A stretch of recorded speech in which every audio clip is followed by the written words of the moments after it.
Welcome to this special episode 10 of Pro Wrestling Talk. I am your host, Angel Rivera, alongside my co host, who's, down here, Miss Witchy Perfect. Usually over here. That's why I'm like, Yeah, I know. I'm over there. I'm up that way. yeah, I don't know why this week, but that's different. That's fine. Alongside D, deconstructing, as he's here most weeks now, and might as well be another co host. And we Hey, have a special guest this week. It's Kit Cabellow of Hardlands Media. Woo! Welcome to the show. 50K, hey, baby, 50K. Congrats on we your we we 50K. Yeah. we, Woo! we finally crossed the Rubicon, the 50K, and look, and now I had to place the order for the kilt. So for one whole week, I'll be doing the show straight, Monday ooh, through Sunday, 9 a.m. That means doing the show, clipping, no excuses, no BS. You got to do the show, and dare I say it, I think we could get to 100,000 subscribers before the end of 2025 or to 2020, before the end of Right, yeah. 2024. Because you know what? I got a big thing happening at the end of 2024 that only Miss Witchy Perfect and a few others know about. And that's all I can ooh. say. But some big things are happening, and I want to get to 100K before the end of 2024 for Let's get many, it. many freaking reasons. That's right. Ooh, yeah, let's Let's get do it. it. We're gonna Yo, do it. kid, By the ready way, for I'm this one? I'm sorry. Ready That's for this right. one, kid? What's up? EC dub, EC dub, Ah! EC dub, EC dub. ECW. By the way, bad cookies. Mr. Perfect was perfect, baby. You better recognize. Mr. Perfect was the greatest wrestler to ever live, baby. Mm-hmm. Yeah, that's. Out. Out with you Well, two. Out. Out, wait. out. So, since we talking about the Montreal Screw Job, on behalf of Shawn Michaels, Ah! this guy right here. I tried to watch the interview of his side of Heat with Bret Hart, and all I kept thinking was, "You motherfucker! Such a fucking liar, dude! He lied." I could see a lot of sides how this played out because I mean it's easy. I mean because we haven't gotten into it yet, but it's easy to take one side over the other. But I could understand maybe, and I know it's controversial to talk about Vince McMahon. I understood where Vince McMahon was probably coming from with the belt and everything else that happened, but it is really effed up what happened in Bret. Well, All right, I love Bret Hart. You know, sure you do. Mm. you know, but you know, a lot of things could be done like more so, but then again, like, you know, Brett, you know, anyways, I don't want to take too much away from the conversation. So there. Yeah. Well, yeah, and that's why we're here today. You know, we're going to talk about that. I just happened across it. I do the titlematch.com, and for some reason they posted Shawn Michaels' side of it. So I was just like, okay, I will try to get through this. I couldn't get through 5 minutes where I'm screaming at my screen ready to punch it. And I was just like, you gotta be fucking kidding me! Shut the fuck up, Shawn! He's always like, oh, it was. That's all he said, basically, for 5 minutes. I couldn't even get through 5 minutes. Oh, yeah, by the way, we're supposed to say, Kit, it was Trey. Oh, no. Here, it's like this. Hold on. If you want to do it right, you got to do it right like this. Okay. It's Trey. Yeah. They had me on Love it. Rico. They had me on gun charges. Snitches get It wasn't- stitches, baby. It wasn't me. Look, if I had a chance Fuck to speak to that Trey, snitch. no. Well, guess what? My character's coming back from the dead. How's that sound? Like ready to some pull up- soap opera. It just like- rises up. like, What hold on. was all the blood for then? Like, hold on, wait. Trey picks up. Who's this? It's your boy Kenny, Trey. And guess what? I got some hitmen coming after you. And I'm telling them to go after Trey. There you go. Boom. Boom goes the dynamite. Boom goes the dynamite, huh? Ha. Well, yeah, I mean, that being said, let's talk about what we came here to talk about because we only have a couple hours. So let's get into we, it. only have a couple Just a hours. couple. Yeah. Just a couple. Yeah, unfortunately, we have just a couple hours because apparently Snow Himbo is going to go live at 10 Eastern instead of 11:30. Okay. So we have to kind of, we don't have the time. We don't have that extra time this week, so it's fine. Gotcha. But yeah, today we're here to talk about November 9th. Let me say November 9th, 1997. Yeah, I was gonna say 2000. Yeah, not No. too dumb. Did I miss something? Right. No. Which happened that was called an infamous moment in pro wrestling history called the Montreal Screw Job. So Right. that was that was a match between Bret Hart and Shawn Michaels for the WWF Championship. And we will be saying WWF a lot tonight for younger viewers because that's what it was at the time. So that's what we're That's going what with. it was called back in our day. Yeah, I was 11 years old. As it should be.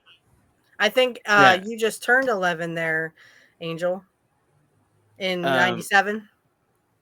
Yeah. D, you were an old man. I think I was in this country. I don't know. Kit was 12. And that was my last year of high school, if I could think about it. As a matter of fact, I just graduated high school. Okay. Kit Well, was Still not 12. wrong. The rest of us were 11. Yeah. So I was the old man. I was the old man in the group. Okay, yeah, 12 years old probably. Yeah. Oh my god. But I'll never forget because here's the thing: before the internet, or at least before the internet became the force that it was, I remember back in the day, like grocery stores when there was a magazine section. There was wrestling magazines there, and I'll never forget how many people were picking up that article about the Montreal Screw Job. Right. I remember, and the thing is, like some stores back in the day, like, hey, this is in a library. Either you buy it or you don't. But everyone was reading it, and I remember one time I was a kid, like, was reading it, like looking at this, like, what the heck? What's going? What happened? What? And every magazine, because if you were around back in the day, those magazines were like tomes of the gospel. Okay. Yeah. People don't remember, but that's how it used to be. That's how you used to get the news back in the day, and I miss it. There's a charming simplicity to it all. Yeah.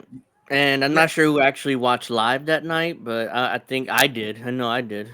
No, I was watching WCW. So I'm gonna be the Curt Hennig and how Rick Rude responded to. By the way, just a quick shout out. Today, unfortunately, is my birthday, but it's also the passing of Rick Rude, who accidentally OD'd today in 1999. So a little shout out to Rick Rude. We miss you. And yeah, R.I.P. Condolences to his Simply family. ravishing. Yeah. But also, folks, please be sure to smoke responsibly. Don't smoke and drive. Don't drink and drive for 420. Smoke them if you got them. Right. No. Yeah, smoke Don't if do you that. got them if you're safe. Also- but don't smoke and drive. Don't do that. Also, please like and subscribe. That's also very important too. As That's you something should. you need to do, As though. we should. But seriously, I watched it that night, and I'm like, okay, great match so far. This is great. Okay, like normal. Shawn Michaels and Bret Hart they had chemistry. Their matches were always like, I mean, I couldn't keep my eyes off. They were great. Anyways, towards the finish, I'm like, why is Shawn Michaels trying to do a sharpshooter? He's never done it in his life. And Bret I was had like, to help him. Yeah, there's something He strange. switched I'm his looking. foot. If you watch real carefully, he Mhm. switches his foot because Shawn didn't know how to put on He the didn't know how to move, do guys. it. Yeah. He didn't know how to do the shit. Bret Yeah. had to help him. He didn't know how to do it, so he's like, "That's weird. Why is Shawn?" He never does submission. He's more like the high flyer, fancy type of wrestler. Which today you say that it's the Will Ospreys and those shitty wrestlers. Shawn Michaels was 100 times better wrestler than them, and I wasn't even a fan. But I digress. Anyways, he goes into the sharpshooter, and all of a sudden I see fucking Earl Hebner like doing this. I'm like, why is Earl Hebner doing that? And it's like. And then he goes for the bell, and it's like Bret Hart never gave up. I could tell because he was trying to reverse the sharpshooter spot, and I was like, "What happened?" Oh, wow. Literally, I'm like, JR is like, "What happened?" I'm like, "Was that?" It went off air right after that, and I'm like, and I saw an interview with Earl Hebner because he had a new book coming out. So I think it's Wrestling News. Check them out if you can on YouTube. They follow me on X now, but they did an interview with Earl Hebner, and he said, Vince said, if you want your job, Earl, guess what you're going to do? And so Earl had to make the decision. And he said, I had to sit there right next to the plane with Bret and, hey, he said, Earl, you're not going to ring the bell, are you? You're not going to count me down. He said, no, Bret, I'm not. And he never did, but it still was very hard for Earl Hebner to I mean, he hated Vince McMahon after that. He told Vince basically to go fuck himself. Well, Mhm. Yeah, okay, everybody wait. did. Okay, so I guess I'm gonna get some heat for this one. So look, I understand maybe the need to of the actions done against Bret Hart because let's face it, WCW at that point before it went under, before Ted Turner lost his power, and before he had that merger with the other company to make where it removed him. WCW was the front and center show. It was getting the views, it was getting the money. People were flocking to it over WWF. And then when you have the the women's world heavyweight champion from WWF on WCW, throwing that belt into the trash bin. And that I would be mean, Medusa. that was Medusa who did it, by the way. Mhm. Yeah. Let's face it, all those belts have importance. They symbolize not only the brand but the history of said entity, right? And Mhm. Yeah. say whatever you will about Vince McMahon, right? But he had to care about his brand. And just imagine it would go down in history forever. But imagine if, let's say, Bret Hart was the world heavyweight champion, the WWF belt, throwing it in the trash can. Yeah, but he That wouldn't have was done that. yeah, but still, there was. Did I mean, the Vince thought was know that? there. The thought Yes. was there. The thought was always there. Now, okay, Bret is a man of honor. I will give him that. But Vince, knowing who he is and probably all the shady stuff he has done, he's probably thinking, no, he would, no, I can't risk it. I can't risk it. That already happened to the women's championship belt. I can't have that happen to the WWF heavyweight champion. I got to do everything in my power to protect it. Was it over the top? Yes. Is it understandable why he acted the way he did? Of course, because Eric Bischoff was foaming at the mouth to probably get that same scenario happen to that pedigree belt, the front and center belt. Could you imagine what would happen to WCW if they had the WWF Heavyweight Championship belt and threw it in a dumpster? That was a risk too great. And while Bret Hart, man of honor, Vince McMahon could not risk it. And it's understandable why he couldn't. And that's all I want to say about kind things about Vince, knowing his shady history. And I don't want to get the strike. Well, no, as long as we don't talk about specific stuff Yeah. or do like this or Yeah. that. Apparently that's shocking content for YouTube. But anyway, so I see that perspective. And Angel and I know that because we've listened to Jim Cornette's Omnibus about the Montreal Screw Job, and I agree with. So I'm just going to push back just a little nudge, just a little nudge back. Brian Last had brought that up, and unfortunately, Jim said no. It really had because there was no reason why Bret would do that. Okay, Bret was not that kind of person. Medusa didn't really care about the business, and she knew that women's wrestling, where it didn't really draw that much, but it was still something that people came to see. Oh no. And it was sort of like a Oh oh no. Oh, I read that comment. Oh, sorry. Okay, continue with your point. Wait. It's okay. It's okay. I saw it too. Oh no! That's first of why all, like... I would not be surprised, Bad Cookies. I would not be surprised. It would not shock me if that was true. So to relay the point is that it's really Vince didn't trust Eric Bischoff. So Eric Bischoff comes out on his show and says, "I got the world heavyweight champion. You might as well just piss in the face of Vince McMahon, fuck his wife, and screw his dog at the same time."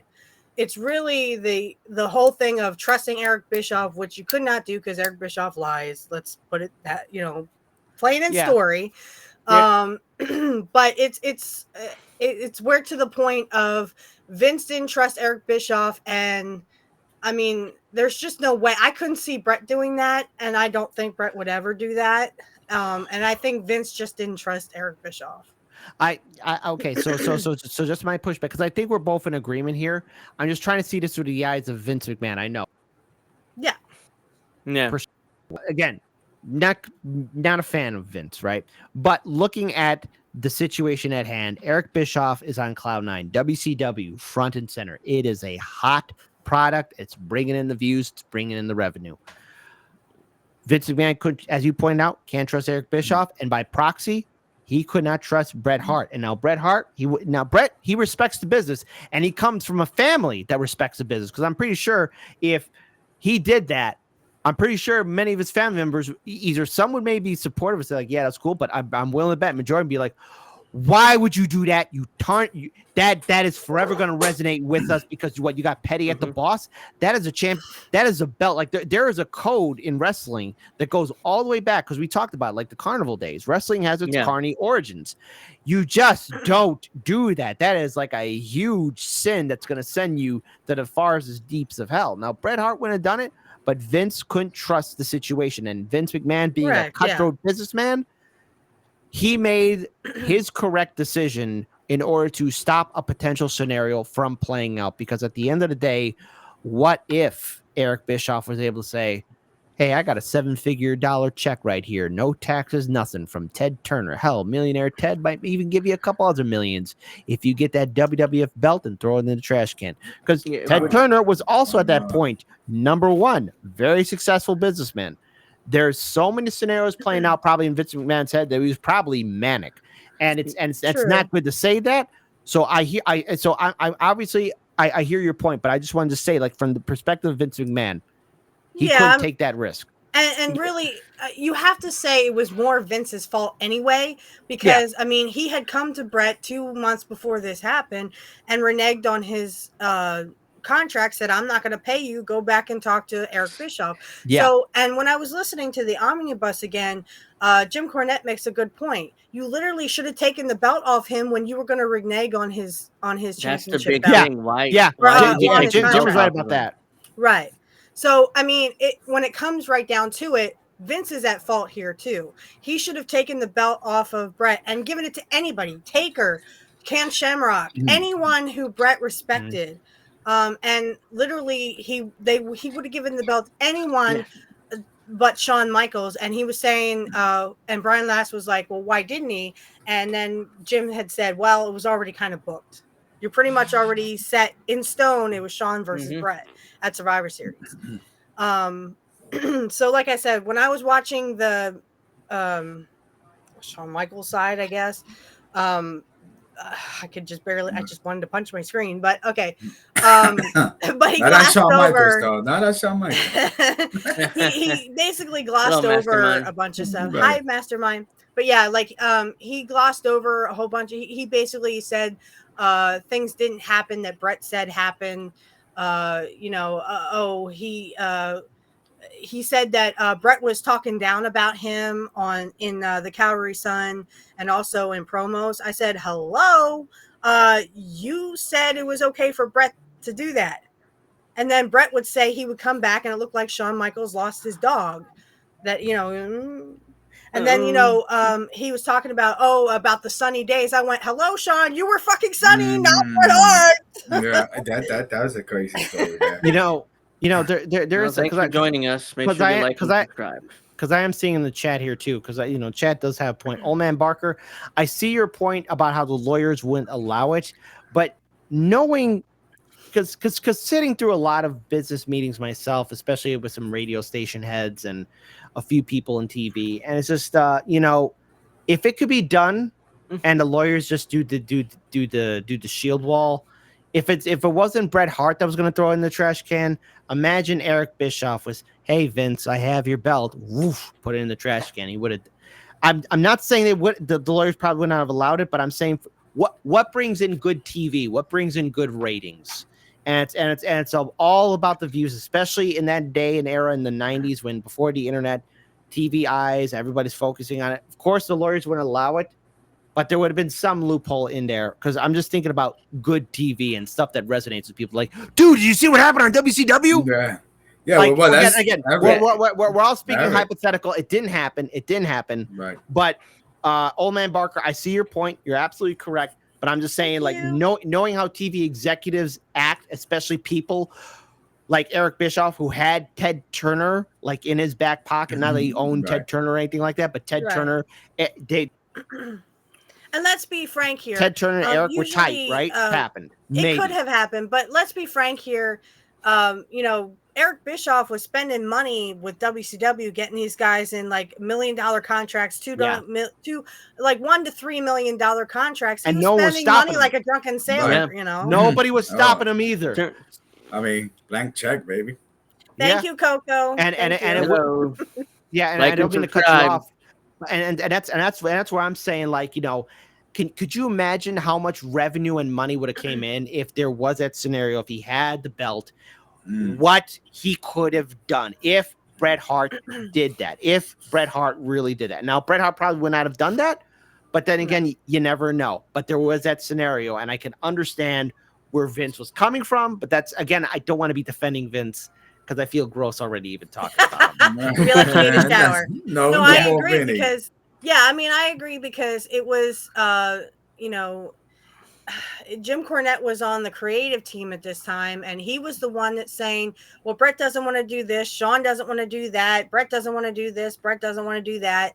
And finally, you know, because, I mean, Jim Cornette was with Shitstain, as he calls him, or Vince Russo.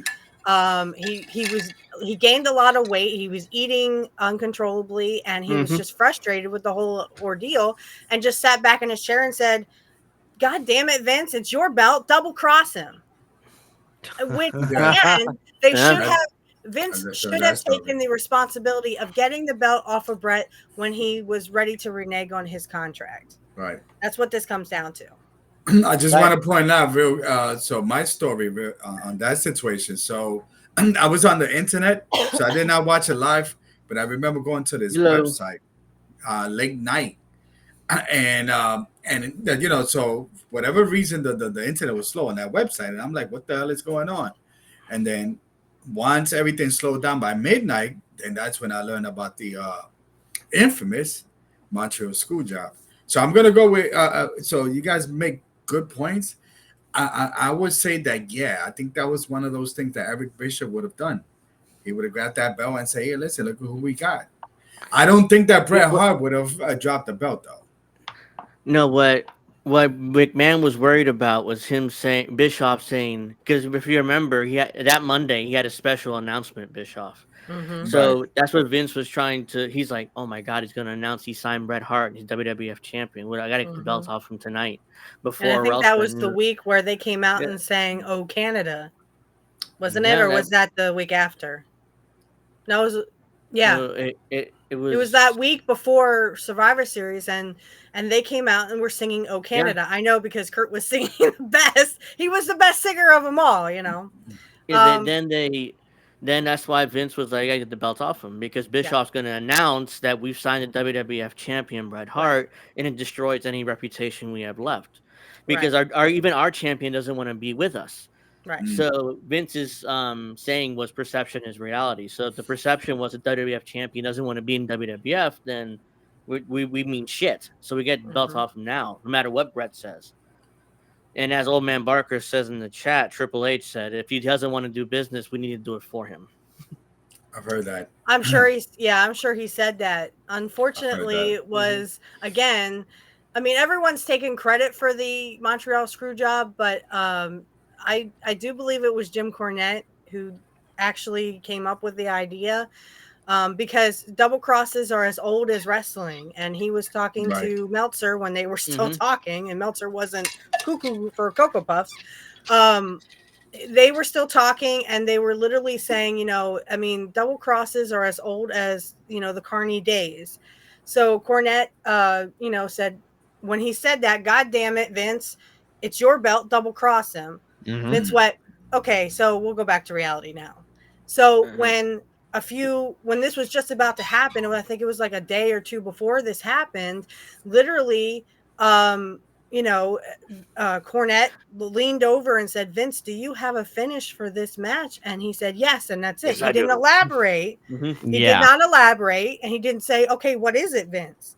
So no one really knew what was going down until it happened. And when it did happen, Cornette was, I mean, what happened was Vince went to Shawn Michaels and Triple H the night before and told them in the hotel room, But then Jared Briscoe had to somehow show Shawn how to get into the sharpshooter, but he really didn't know how to do it. So if you see that match, you'll see Bret switches his leg and actually had to help Shawn get him into the move. Right. Yeah. Even I question why is he doing a sharpshooter? Right. So, and when Cornette's watching it and it went down, he's like, "Oh shit, that's my finish," and he beat Earl Hebner out of the building.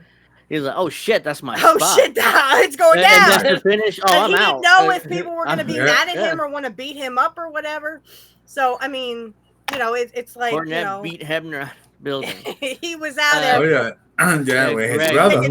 Greg is like, "Are we going to talk about Shitstain lying about coming up with the idea?" Oh yeah, I rewatched Russo. that. God damn it! Do we have to talk about? Asshole. Do we have to? Because man, that's the guy who gave what's his name? What's the name of the actor? David Arquette. Oh, David Arquette. The golden belt, the most beautiful belt ever in wrestling history. You might as well just slapped every other champion in the face or pissed in their face when he did that. And he made himself the champion, and he made David Arquette. You might as well have just pissed in everybody else's face who was a champion. That's one person. And that's a beautiful belt too, by the way. Yeah, that's my favorite belt. Especially when it had NWO on it. Mm-hmm. Yeah, how but dare you? That's one person. NWO for life. Yeah, I was like, for life, baby. Let's go. That's one person I don't believe is Vince Russo. I mean, he said, right. I never believe Vince Russo. Highly Never questionable. believe him. So highly questionable. So how are you going to convince Bret Hart to let Shawn Michaels put him in the sharpshooter? You moron! I mean, there was no way that Vince Russo was able to convince him to do that. And that's why Jared Briscoe had to help him, because you had someone who Jared Briscoe didn't even know how to do it. He was just like, I guess follow what Bret is going to do, and we'll just talk Bret into helping you do it.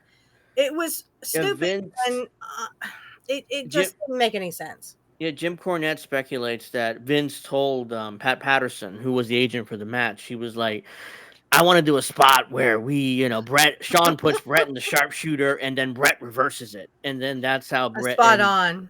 And then Pat Patterson went and told Bret, "Is okay, yeah, we can do that spot. It'd be a cool spot. But I'm reversing it and putting it into my version of the sharpshooter." So it was, even though Pat Patterson, I think he didn't. Jim Cornette speculates he didn't know. Yeah, my understanding, he didn't know. Vince would protect Pat Patterson like that. He didn't. Jerry knew. Supposedly Jerry knew. Oh, Briscoe definitely knew, because he was the one who Vince was like, "Oh, teach Shawn Michaels some moves." Yeah, he had to teach Shawn Michaels some moves. To protect. But the one person that didn't know was Bruce. Bruce didn't know. And he actually was like kind of put out. He's like, "Vince, why didn't you tell me?" And Vince said, "Because the more you don't know, the better off you'll be. Right. You can at least say that you didn't know."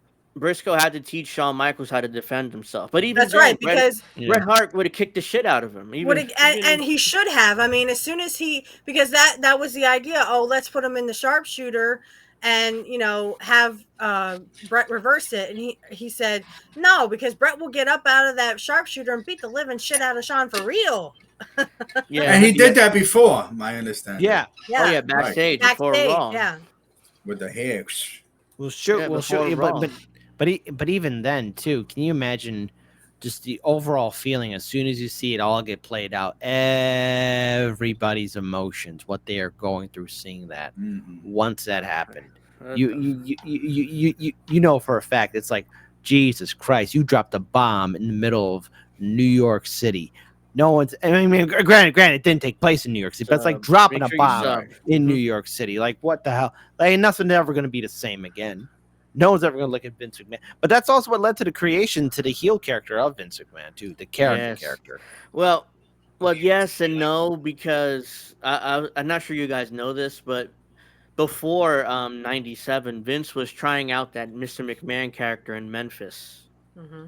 In 93 or 94, he was trying out that character when he was working in Memphis. He was on-screen character, and he was going against Jerry Lawler, I believe. So he had the Memphis heavyweight title and everything, cutting promos as Mr. McMahon before even that character came about, like a few years before. So I think he was planning to become on-screen character anyways, but the Montreal Screw Job helped speed that up.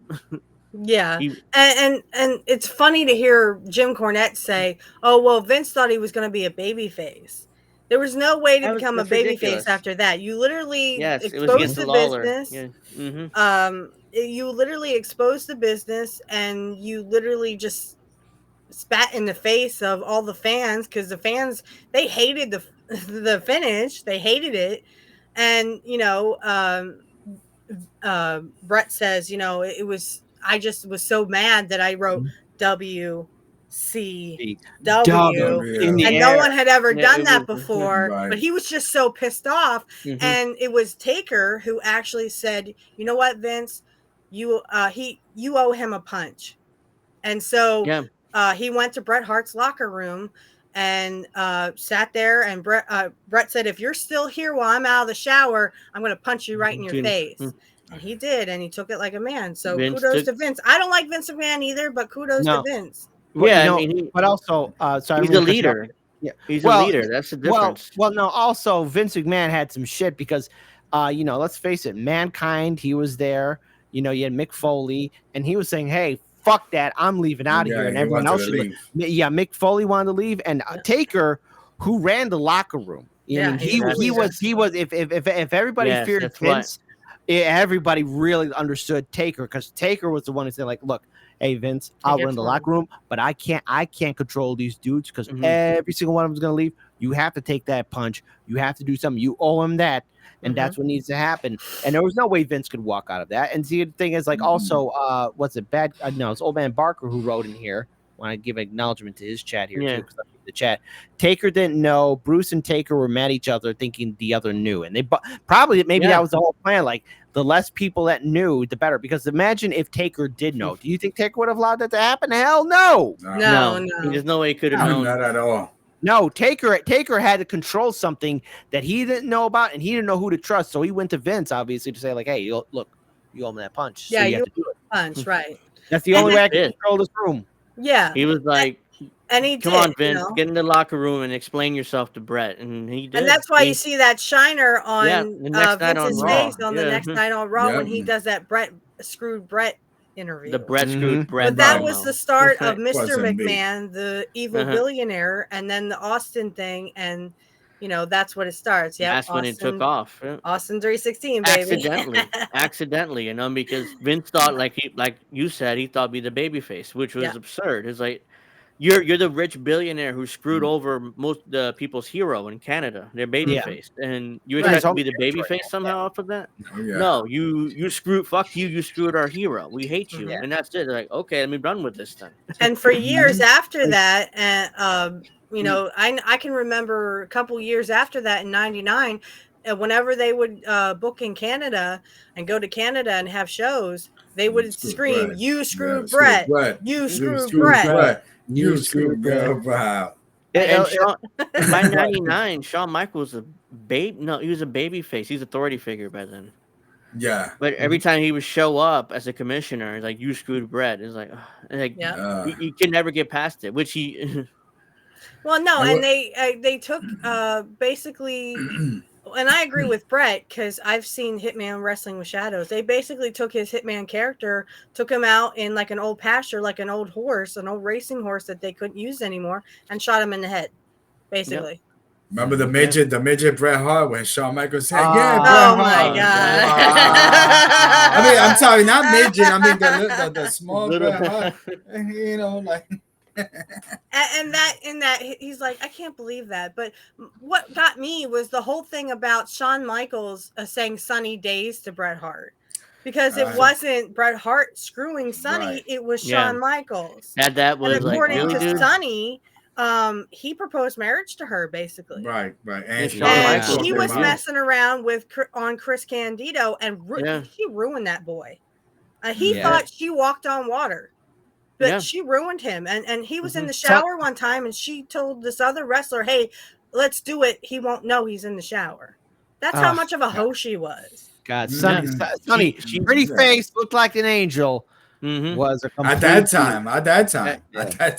Yeah. Uh-huh. Yeah, at that time. She looked a little, Yeah, these days it's like, really, it's a sunny days, Brett, but you still couldn't get the job done. I remember that promo. Oh, come on, Sean. Yeah, he was projecting what he was doing with Sonny onto Brett, and it pissed Brett off, and for good reason. Brett wasn't doing anything. I mean, he slept with everybody else that moved, according to it was in his book where Brett said, I couldn't hear what he was saying because of the crowd noise, which is why he had that face. Like, what'd he say?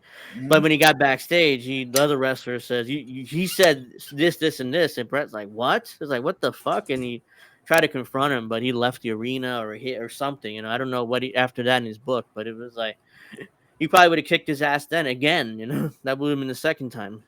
Hey, back then, I'll take Sonny back then. I'll take a Sonny take.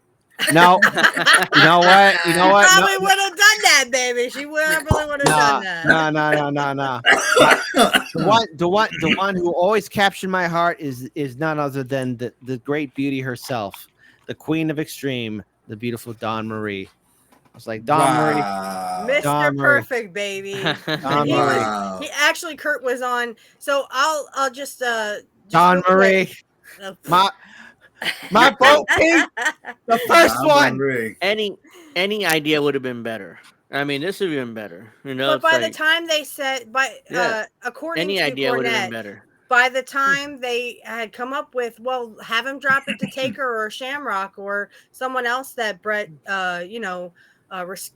respects in as a wrestler. I mean, they had already pitched the Shawn Michaels. They already had that booked and advertised, so they couldn't go back on it. So Luna Vachon was okay. I thought she was. That was Vince's fault. It's like Vince really thought he can get that match in the ring. Like everybody told him they hate each other. I can get him in the ring. How you gonna get Brett and Shawn to agree to do a match in the ring?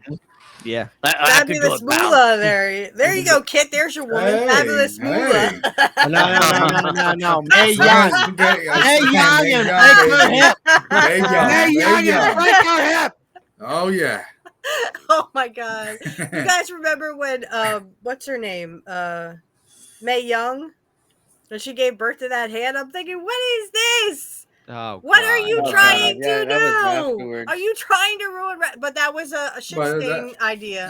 That's Russo. Yep, that was a shit stain idea. That's a Russo thing, and Vince was like, "Oh, they get ratings? Okay." I mean, he didn't care at that point. He just wanted to beat WCW. Vince Russo is a cancer. The only people, cancer, yes. The only people who knew. Only people who knew that Jim was behind it. He was saying it as Omnibus. It was Shawn Michaels. No, not Shawn Michaels. It was the both Vinces. They were in that meeting. Vince McMahon and Vince Russo. He's told JR, he said right after, like he told JR that he was the one behind it because they were friends. And he told he didn't tell a lot of people. Because he told Danny Davis. He literally told like two people because he was really afraid someone was going to beat the shit out of him. And he literally says, "Sorry, Brett. I mean, I have no animosity towards you. I love you. It's Shawn I hated." Yeah. But there was reasons and consequences why he came up with that idea. You can count on one hand who knew that Jim Cornette was the mind behind the Montreal Screw Job. It was Danny Davis, who ran OVW with. It was JR. It was both Vinces, and it was somebody else. I'm forgetting who it is right now, but Mick Foley. He said he told Mick Foley in order to convince him to come back. It was like, Mick, it was mine. It was my finish. I didn't know Vince was going to use it, but it was my finish. Yeah, because Vince had acted like, okay, now we're going to move on to something real, right? He was like, okay, that's crap. We're going to move on to something else. So, I mean, honestly, Jim didn't know that it was going to happen until it happened. He's like, "Oh shit, that's my finish. I got to get the fuck out of here." That's what he says on the Omnibus. And he didn't know who knew. It's like, at least I give credit to Vince. He took responsibility for it. It's me. I did it. I did it. He never threw Jim Cornette under the bus or anybody else under the bus. It was me. He took almost full responsibility for it. And then, the Swigglers used to come out, and Triple H, Shawn Michaels, and of course Shitstain would come out and say, "No, it was me. It was me. I came up with it. We had to get rid of Bret Hart." That's when I knew they were lying, especially Russo, because Jim Cornette was like, "I'm sorry, Bret. I loved Bret. I hated Shawn Michaels. Everybody else did too, And Cornette was like, "No offense, Steve. No offense." Hello. I would have loved to screw Shawn Michaels. That's what Jim Cornette said. Is Right, I, right, Yeah, I would have right. loved to Sean. If it was Sean Right, no, leaving, I would have wait, screwed wait. him every way to Sunday. Yeah, you're supposed to say no Diddy or something weird like that. Screw. I was like, what you mean screw? No, but let's go. Double cross. Right, but so let's go. So Brett took a break before Right, WrestleMania or after okay. WrestleMania.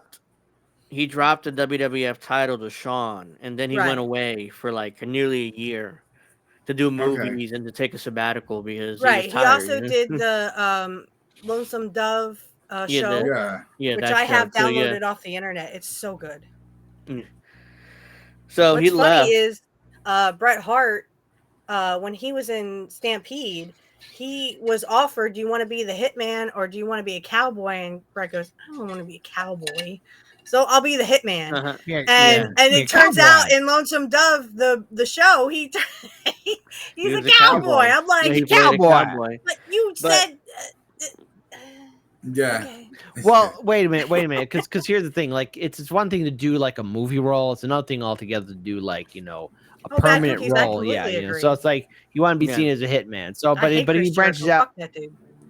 Chris, sorry, go ahead. Y2J. Oh, fuck Chris Jericho. He's fucking fat and he isn't a wrestler. Yeah, that's what I thought too. That the match was called too early, and then it was like, what happened? Mm-hmm. I mean, was that a match? Greg, at that point. Yeah, it was like, all what the happened? Fans and even like, Shawn acted like it. He knew what was going down. No, he knew. Shawn knew. He had to have known. And Brett's kind of like looking around, going, "What the fuck? What happened?" Then he spits in Vince's face, and I'm like, why did he spit in face? Why did he spit in Vince's exposed face? The business. Now it's all a work to everybody else, but And then Shawn's, of course, sitting in. No offense, D, but he's sitting in Brett's locker room, going, "Did you know about this, Shawn? I swear to God, I didn't. I swear to God, I didn't. Oh, fuck you and your God." And I want to point out real quick. So they were filming that behind. What was the name of Hitman that Wrestling with documentary? Shadows. Yeah, Wrestling with Shadows. So it caught a lot of things. I mean, hey, this sometimes in politics, no coincidence. Some people speculate after that happened whether it was a shoot or work. Right. Scott Hall said that they all were in on it. Yes, they were all in on it, even Bret Hart. I don't think Bret would be pissed after all these years still about that. I mean, he's still, him and Shawn have kind of made up and him and Vince made up, but I still think that he's still pretty fat. Sorry. He's still very pissed about it. Sorry, Bret. I'm so sorry, Brent. I love you. Please don't hurt me. Don't stretch it like your old man wanted to. Yeah. Stu wanted to stretch everybody. Yes. That's the crazy part. Sean McKenzie says Steph has been the most right so far. Okay, well, we're all. Thank you. I appreciate that comment. Please like and subscribe, though. And we've all, pretty much been saying the same stuff. But that wasn't much for Jeff Jarrett either. I do listen to his podcast though when he talks about Curt. That's all I really listen for. Yeah. By the way, I just want to say before we get into anything else. So here is the Curt Hennig, Rick Rude side. Curt, in many interviews, not many, but a few, has yes, that's admitted, true. I'm sorry. Go ahead. He has admitted that he was on Bret's side because Bret and him and Rick Rude and pretty much the Hart Foundation, Owen, Bulldog, Jim Neidhart, they all hung out together. So Rick Rude, Curt, Bret, Owen, Bulldog, Jim Neidhart, all hung around, went to bars with each other.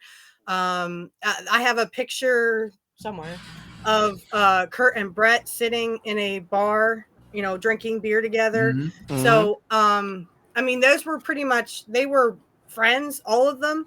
And as everyone knows, since it is Rick Rude's passing today, it is the anniversary. It's also my birthday, but I just happy birthday. Thank you, dear. Indeed. Yes, thank you. Go ahead. So Rick Rude, of course, as everyone knows, or you may not know, but according to Eric Bischoff, he basically said to Bischoff, and this is Bischoff's own words, "I'm coming back." It wasn't a request. It wasn't a question. It was, "I'm coming back." And it was a statement. And that's kind of where you see the controversy of Rick Rude on appearing on Raw both shows and Nitro, because he comes out and says, I'm going to use my 15 minutes of fame, and he goes over and says Shawn Michaels never won the belt, he never took it from Bret Hart. And then he says, he talks about Sting. Apparently there was supposed to be heat between him and Sting, but there really wasn't. So the Curt Hennig and Rick Rude stance on the Bret Hart Montreal Screw Job was that they were on Bret's side. Yes, and that's why Raw was taped in those days, or at least every other week we're taped. But I wanted to bring up something that Sean said, Mackenzie up here. It said, I forgot to mention this. I mean, also the other person Jim Cornette told was Dave Meltzer, which he mentioned in the chat. Right. He calls Meltzer and told him everything, but just keep it in confidence. And he did. This is before they hated each other, but now they hate each other. But yeah, that's the other person that knew other than the people I mentioned, but.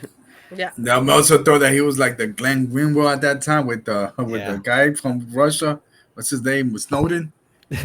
I got scoop. I'm about to break the thing. No, it's very interesting because I hear a lot of people were, and I guess we could talk about the what happened, the aftermath, because a lot of wrestlers left, obviously.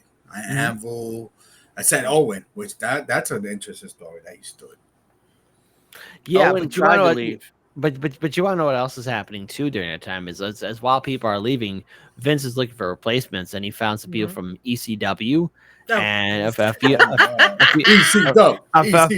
few other locations to change the WWF would be proceeding going forward. And I mean, in many ways, while he did lose like the guard, like originally that was supposed to replace like people like Hulk Hogan and Diesel, Big Daddy Cool, and everybody else, they said we get the Attitude Era. Yeah, Stone Cold. Yeah. Well, and the aftermath is, Bret left. Owen tried to leave, but Vince was making threats. Bret can go, but Owen, you can't. And so I think that ruined Owen, because again, Owen would go on to pass away in May of '99. Yeah, it'd be over a year. So I think if Owen was allowed to leave, I don't think that would have happened. No. Yeah, we could. I personally suspect that he would have quit the business altogether if he were able to. Because he was talking about being a firefighter. He didn't want to be in wrestling much longer. Yeah, but there were threats that Vince had made, I believe, to keep Owen for some reason. He gave up the British Bulldog, Bret, and also Jim Neidhart, who would later go on to have a feud with Curt Hennig. And we are going to do that uncensored watch along to Uncensored 1998 with Bret and Curt. Yeah, and of course, Rick Rude was at ringside. So, in the grand scheme of things, Owen. Go ahead. Well, Sean McKenzie writes, Owen would have been goddamn miserable at WCW. I mean, know what we know now about WCW and what they did to Bret Hart too. He would have been. Everyone would. Eventually became the point was that WCW people didn't even respect it. But it would have saved his life. It would have saved Owen's life. Owen would still be alive today if he had gone to WCW. Yeah, he would have been miserable, but he would still be alive today. I do believe that.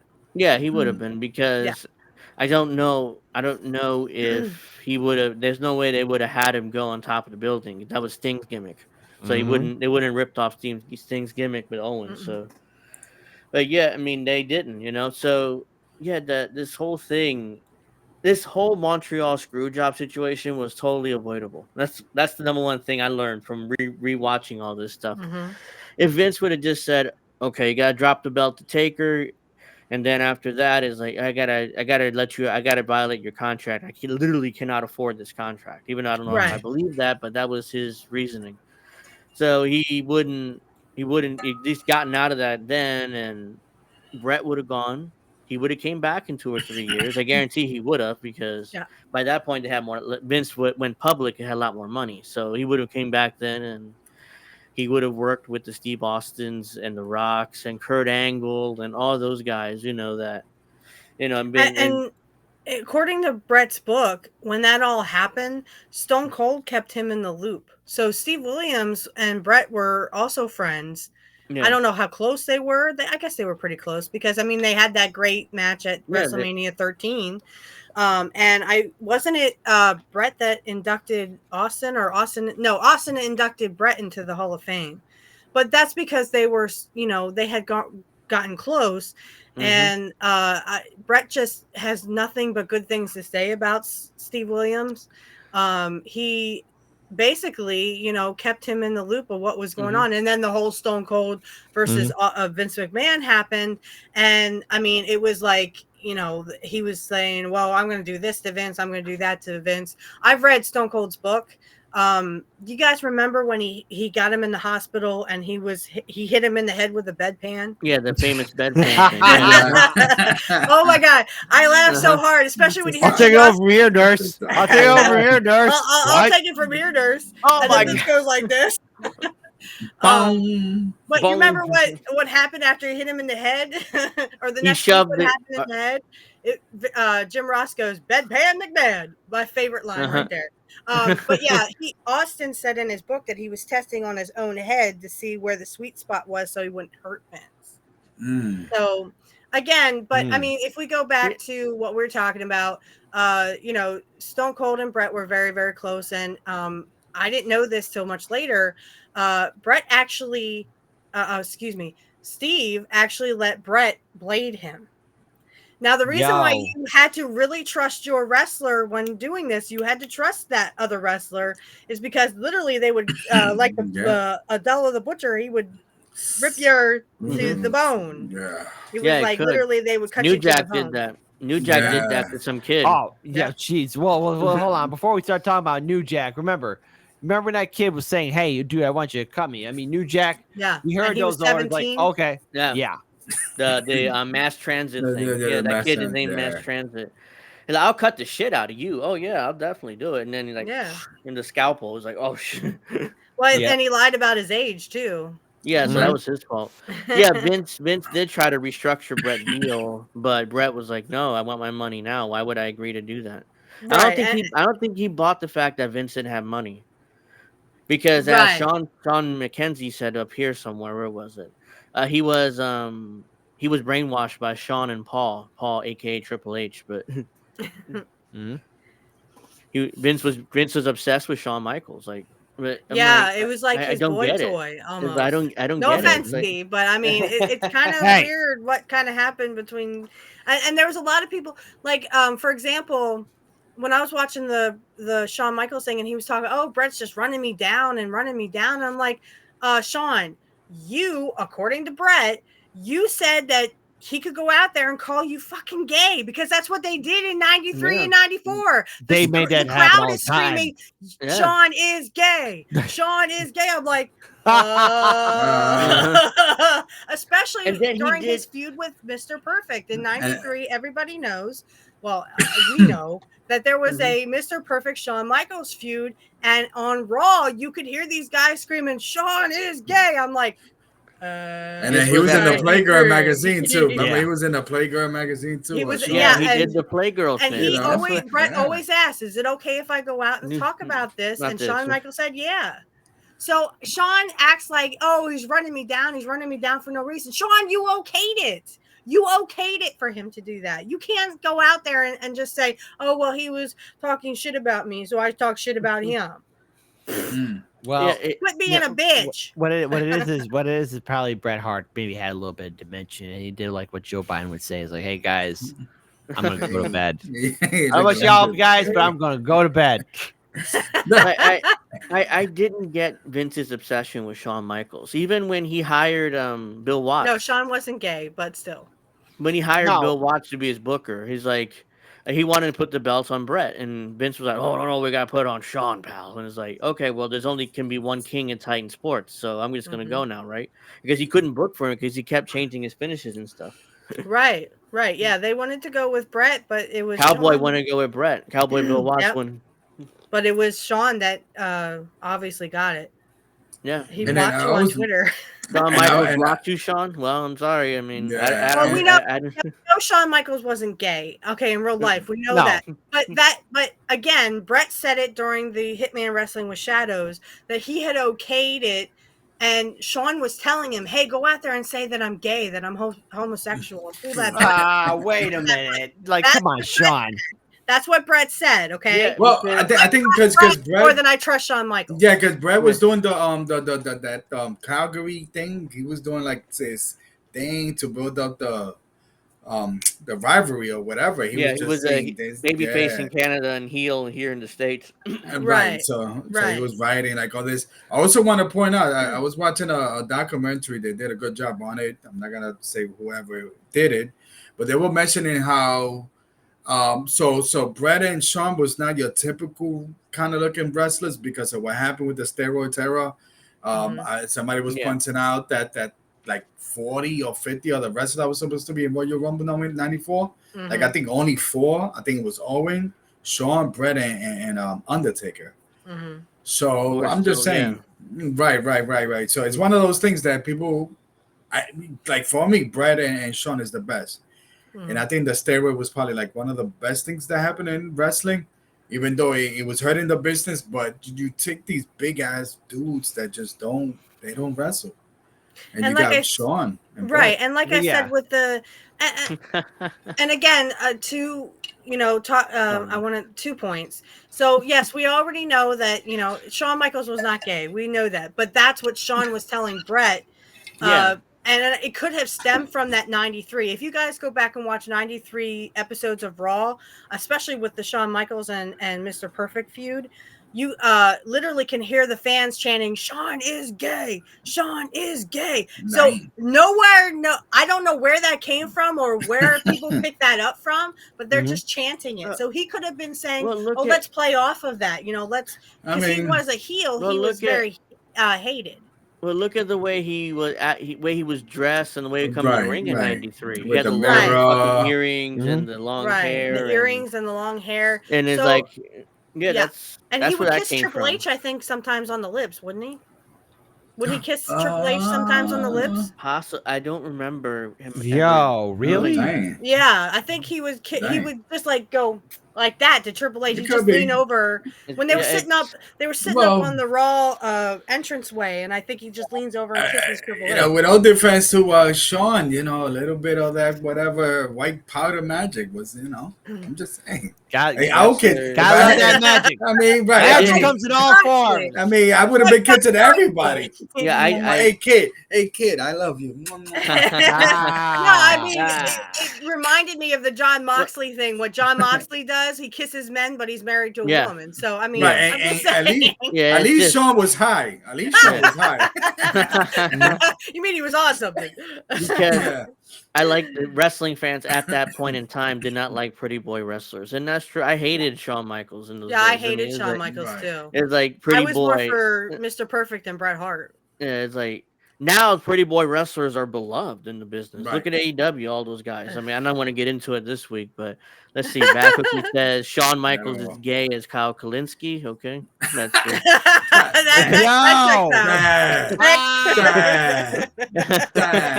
Hey, it's a family friendly show. Right. It's a friendly fucking show. Hey, where's Crystal Ball at? Let me DM her. Confirm that. Oh shit, she's probably a man. I was never a fan, especially like.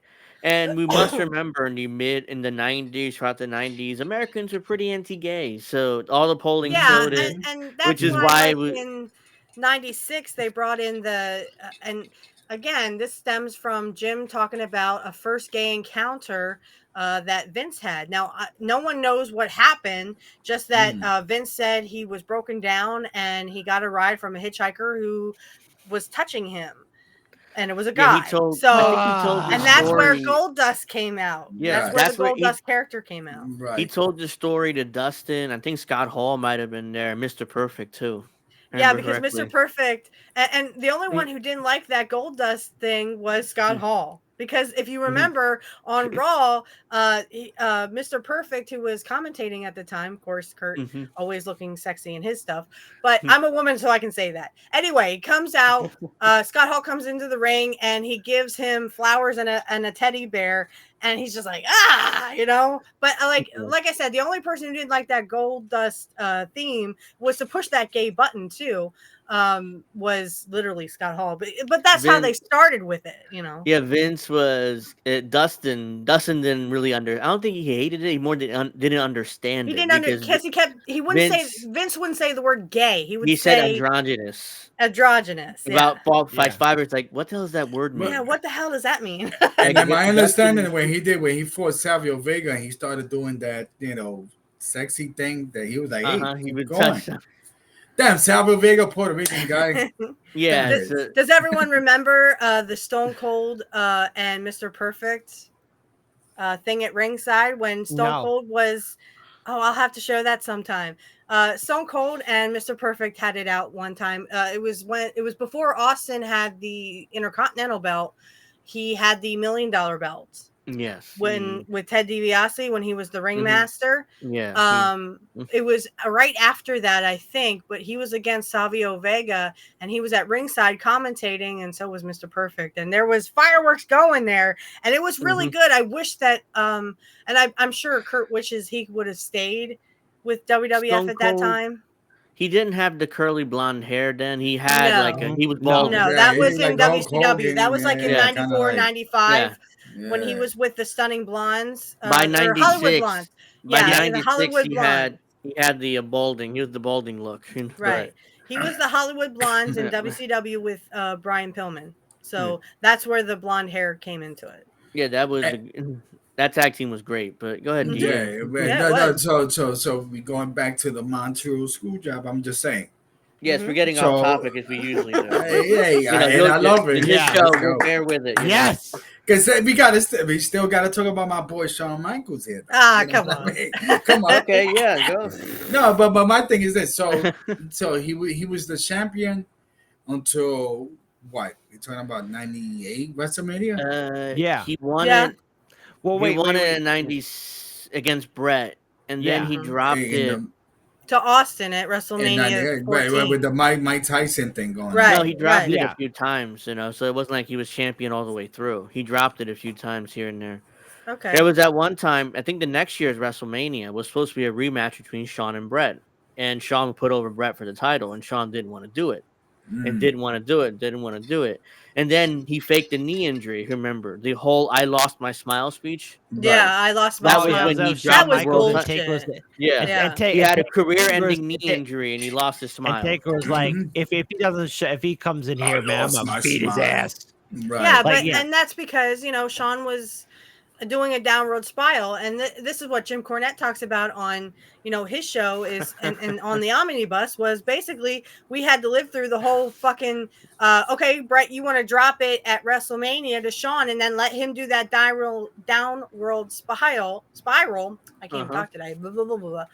We all get that. Yeah. So, and he said, you just go off and do your stuff. You do your Lonesome Dove stuff, and you watch Shawn Michaels will literally spiral out of control, and that's exactly what happened. So when he came back, it was like, I don't want to do it.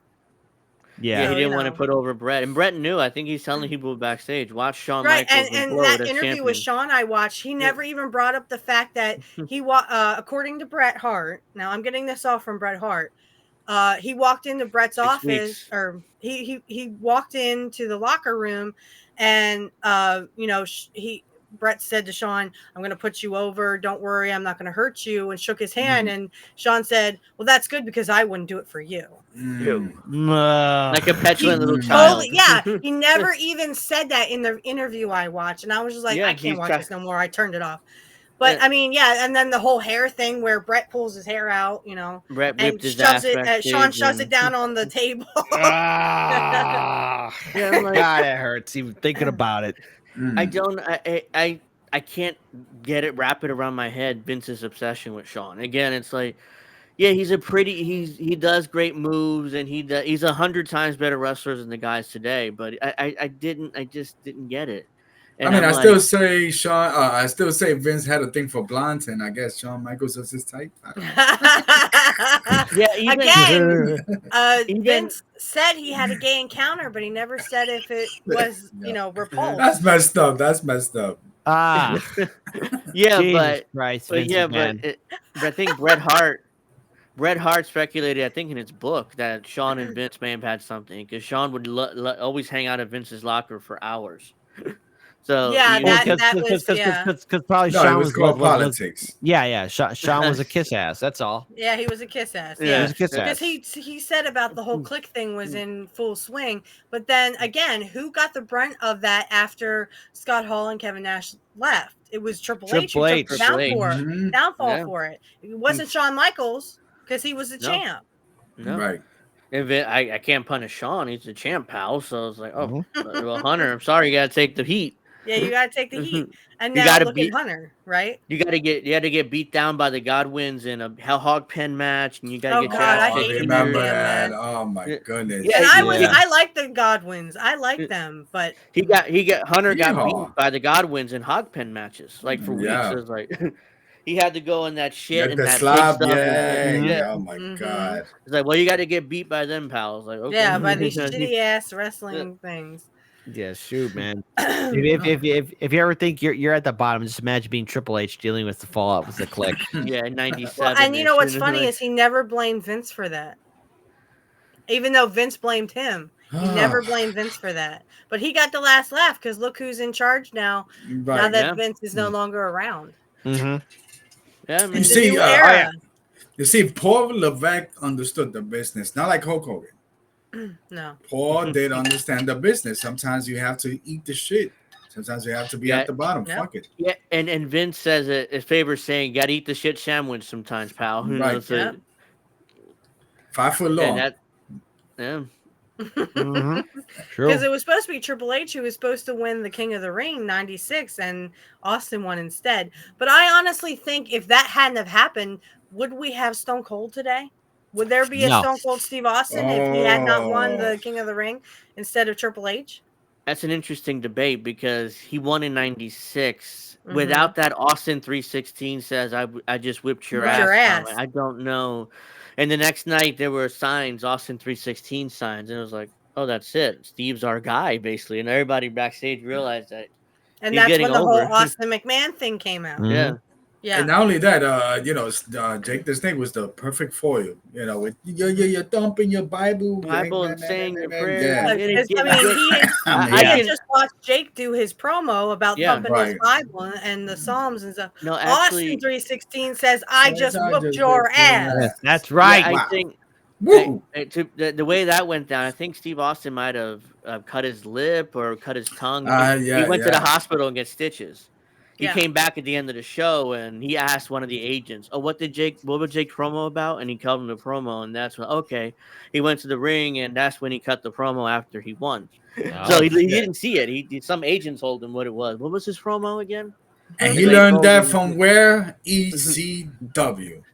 Yeah. What? By the way, yes, ECW. Same place His as promos. Hey, Right. because I was never his forget. tongue? Thank you, yeah. I'll never forget Stone Cold's promo of, "Hey, I'm Eric Bischoff. This is where big boys play with each other." That's right. I'm Eric The GCW Bischoff. stuff, yeah. Right, man. Right. That's right. Let's go. We're big Let's boys go. play with each other. We poorly guys over here. You know what I mean? Because WCW at the time had their slogan was "We're the big boys play." I'm like, Right. that's kind of And let gay, the big but boys okay. play with I each mean- other. Well, that's where Scott We're not Hall, here to play. Yeah. Yeah. I do Sean agree, McKenzie Sean. says, I do yes, agree. Steve would have gotten over. I do agree to a point because it was, and you guys are going to laugh, but Steve talks about him with such affection because, again, I mean, you guys heard when it was Curt's birthday special, it was Curt who introduced Stone Cold to, what's his name? Kevin Dunn. So, you know, and Austin says he didn't have to do that. I was competition. I was going to take over his job, but Curt was a great guy. So, you know, he did that for Stone Cold. So I do agree sort of with that, you know, that Austin was starting to get a foothold in the business because Curt kind of nudged him in that way. So thanks to Curt Hennig, we might not have had Stone Cold Steve Austin. I Because do of that. agree. Triple H is a good booker. I mean, Austin. I mean, no one's perfect. I mean, I've had some issues with his booking, but I'm not gonna get to that this week because Nobody's this perfect week's except for about the Mr. Perfect. Perfect. yeah. And I said perfect on purpose because I knew I wanted Seth to bring that up. Hey, watch Hey, it! But, I but come yeah, over I mean, there.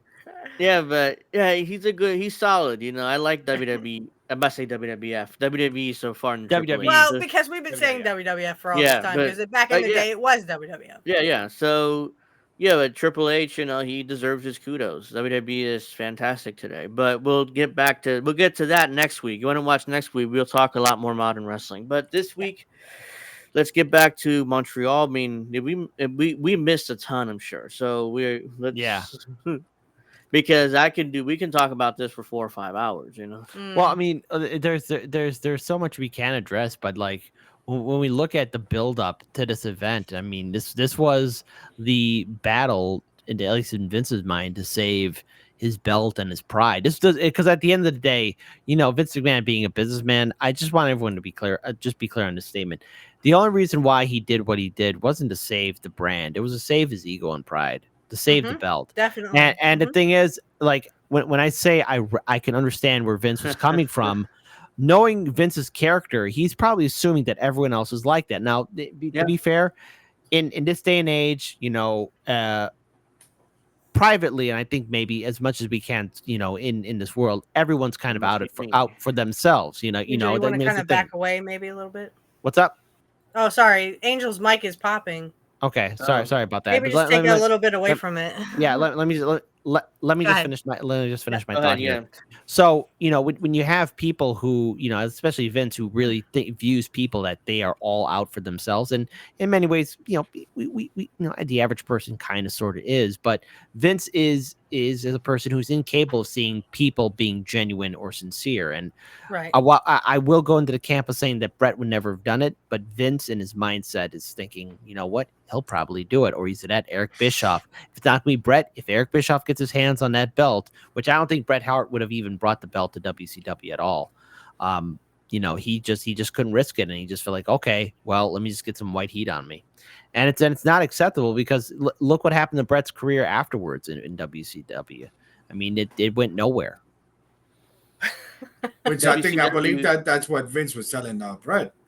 That's and then that was they would I think Vince Bret might have said that in Hitman Wrestling with Shadows is they don't WCW won't know what to do with a Bret Hart. And yeah, I agree with that. Again, no one knows what is going on or what went on in Vince McMahon's head. I'm sure he sat down with himself if he wasn't with Linda or his cronies or whatever. He probably sat down or he was laying in bed that night and was like, all right, well, let's just think of every scenario and think of how to get out of it. Because, I mean, again, Bret was saying, no, that's not good for me. Sean saying, that's not good for me. So, I mean, I kind of see where you're coming from, Kit, because it kind of felt like Vince was between a rock and a hard place. Yeah, I definitely Mm-hmm. get that. And that's when he probably thought, okay, well, why don't we go with Jim's scenario of double crossing? Because again, it's as old as wrestling and as old as time is the double cross. So in that sense, I could see where he was probably looking up at the ceiling, kind of going, well, what do I do? Nothing's good enough for Bret. Nothing's good enough for Sean. So, and we've already booked the match to be Bret versus Sean at Survivor Series. So we're kind of stuck between a rock and a hard place. So I kind of see where you're coming from. It's just, unfortunately, we don't have what was in Vince's head because Vince won't ever talk about it, but we only have what Jim Cornette, Jim Russo, fuck Russo. Okay, we have what Sean said, what Triple H said, what Bruce said, what Shitstain said, and then of course what Jim Cornette said. Yeah, I mean that was just hey kid. Oh, okay, let's. Your mother was a Kai and Tai fan. Oh no! Oh my god! You don't know who Kai and Tai was? I remember. Okay. Yeah. And it was a professional wrestling stable made of Japanese wrestlers. Well, first of all, bad cookies. Let me tell you something. To my FBI handlers, Bill and Bob, it was bad cookies. Oh It was bad cookies. He's the one who's got that cocaine stash. my God. It was Trey. He's working in association with Trey. Yeah. Is that what you want to play? Did everybody see that Kai and Tai angle with Val Venus? You guys remember that? Yeah. The one where he tried to cut off his his little member? Yeah. The sausage. Yeah. Yo. Dude, I had nightmares about that shit. I'm I actually thought it was real. I'm like, why? I was like, why? Why are you doing that? Never. I'm He was watching messing Raw, with and the I'm like- Japanese girl, the Yeah. wife or something. Yeah, his waifu. Waifu. Of course, that had to be a Vince Russo thing. I mean, come on. I know, man. yeah, it definitely was. I was looking at that like, why? What is this? I mean, we all know that his penis wasn't actually cut off, so why the hell? No. And then he comes out, so- he's got like ice on it and stuff, and then he takes the Yeah. ice off and starts laughing and goes, "My little member." He kind of he ducked in when he needed to. I'm just like, oh, I didn't need that information. Jesus. Yeah. And I don't even like Val Venus. ladies. Oh, I hated Val Yeah. Venus. But Fake that was a sort of like a what Rick Rude was. You know, the Right. Yeah. instead of doing this, he just went like this with the towel. Who knows if Sean could swivel his hips? That was his real name, Sean, but I can't remember his last name. But yeah, I didn't really like Val Venus. I just remember that Kai and Tai part of it. I'm just like, I had nightmares. I mean, I was only what, 12, almost 13 when that happened. Watching it at my grandmother's, going, what?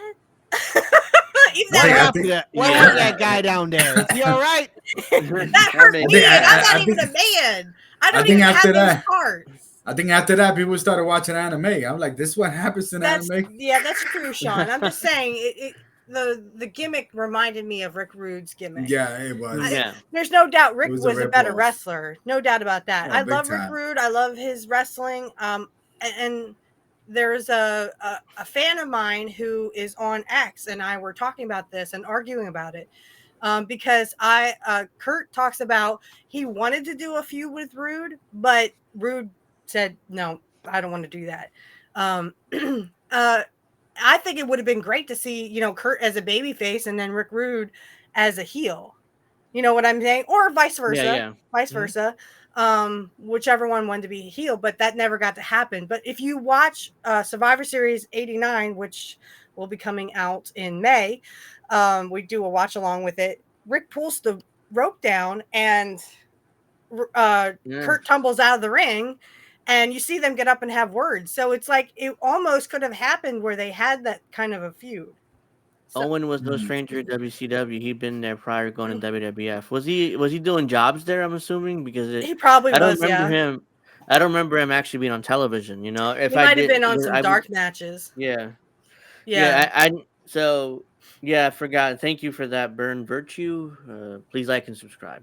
But yeah, I mean, I was reading. I was looking at my notes, and it said, and according to Jim Cornette on his omnibus, he was talking about how Shawn Michaels was in the production meeting the night before Survivor Series. Right. But Yeah, Vince went to his hotel room and got Triple H to come in there, and that's when they talked about we're gonna screw Brett. You in? I didn't know that until I was hearing that. Like, isn't that weird that Shawn Michaels in the production meeting the night before instead of doing a live event in Detroit, wherever they were the night before? He didn't work that night, the house show. He was there in Montreal. I'm like, why is he doing there? Speaking, go ahead. Nobody thought that was weird that Shawn Michaels, being one of the top guys, wasn't working the house show the night before. I mean, Yeah, he was doing. Yeah, it was. Yeah, nobody thought that was weird. That was you and I debating. People probably didn't think it was weird. What they were probably thinking was like, okay, I didn't know your last name, Sean. Sean was probably there just to maybe run over something. Like maybe that's why nobody brought it up until like now, like how we all see it as being weird. Well, I mean, I don't know. I just know that he wasn't at the meeting, but Vince, I think maybe Jared Briscoe might have been in that hotel room with Shawn and Triple H when he Yeah. told Shawn. That was in the Dark Shadows. No, it was in the Dark Side of the Ring. Dark Side of the It was Ring. also Yeah. in Hitman Wrestling with Shadows where Shawn, or no, it was an interview I saw. Shawn says, yes, I knew. He knew what was going to happen. It's because Vince came to his hotel room. He said Triple H was there, and I believe Jared Briscoe was also there. Jerry Briscoe was there to teach Shawn Michaels how to defend himself, Right. teach him. So it was like the night Just in before that they case, actually came and told Shawn what was yeah, going down. just in case, that Brett did try to beat the fuck out of him, which that little training he had a few hours before the night before wouldn't have worked anyways. Yeah. Like, what are you gonna do? Turn him into Luthez or something? That wasn't gonna happen. Yeah, you didn't know how to get in it. Yeah. Yeah. Do we have stories of like the wrestlers that was in WCW, like what they thought about? Mhm. Hall and Nash talked about the screw job. Hall thinks it was a work, which I don't agree, but unless he might have been trolling, to get attention. But Yeah. Yeah, I don't, and it wasn't a work because I mean, again, how would Scott Hall know? He was over in WCW. Now, of course, WCW wrestlers who knew Shawn Michaels, knew Bret Hart, they all knew that stuff. Like I said, from Kurt's end of it, he stuck up for Bret. And of course, Rick Rude did too, because that's why Rick was, left. he kind of also exposed the business of being on both shows. Yeah. One was live and one was taped. But I Yeah. mean,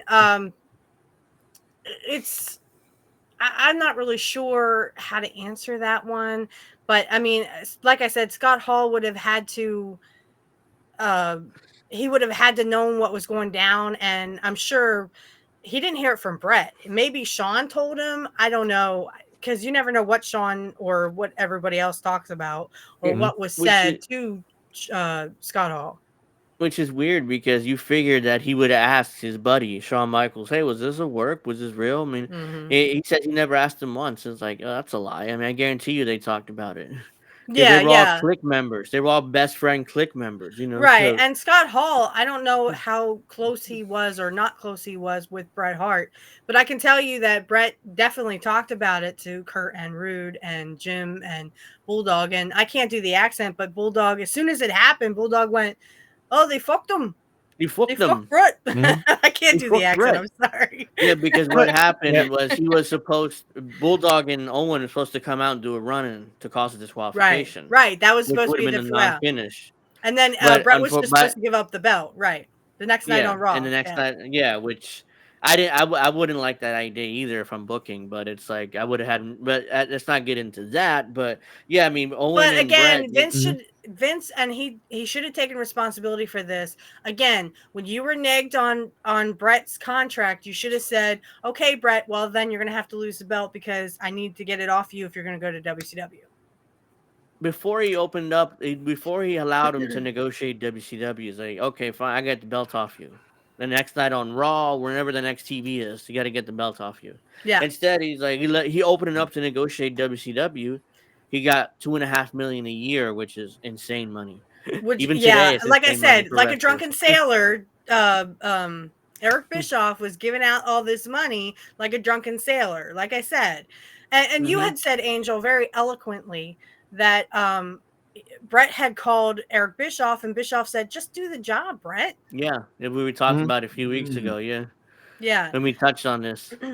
Well, and Jim Cornette had mentioned the fact that, him and Brian Last, that technically Brett was supposed to stay around WWF until December of Yeah, that was '97. the original plan. That Yep. was the Mm. original plan because He was gonna Brett had he was gonna creative drop control.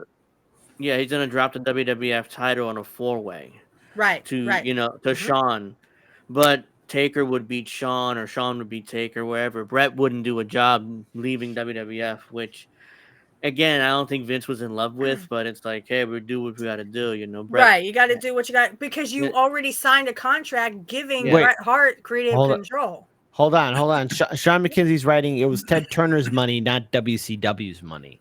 Well, Because Ted Turner, technically, they had a budget. Yes, Eric yes, Bischoff they had a says they had a budget. budget. Yeah. If you Yeah, listen to his 83 weeks about this, yeah, and he he does keeps talk talking about the about the Montreal budget. Screw Job. Yeah. He talks about that and he says, technically, yeah, it wasn't excuse me, it was Ted Turner's money, but they had a budget. But I mean, even that budget, even Curt got almost $1 million in his contract when he went to WCW, and it was in WWF he was only making $500,000. What are you going to do when Vince McMahon, or I'm sorry, when Eric Bischoff offers you almost $1 million in your contract and you're only making $500,000 and guaranteed? Which way are you going to go? You know what I mean? Guaranteed money. Well, I mean, when it was guaranteed money, I mean, WCW was the place to go for all the guys. They wanted that money. They wanted the check. And Ted Turner was on. And Ted Turner did have the key. And here's the thing: Eric Bischoff knew how to talk to Ted Turner.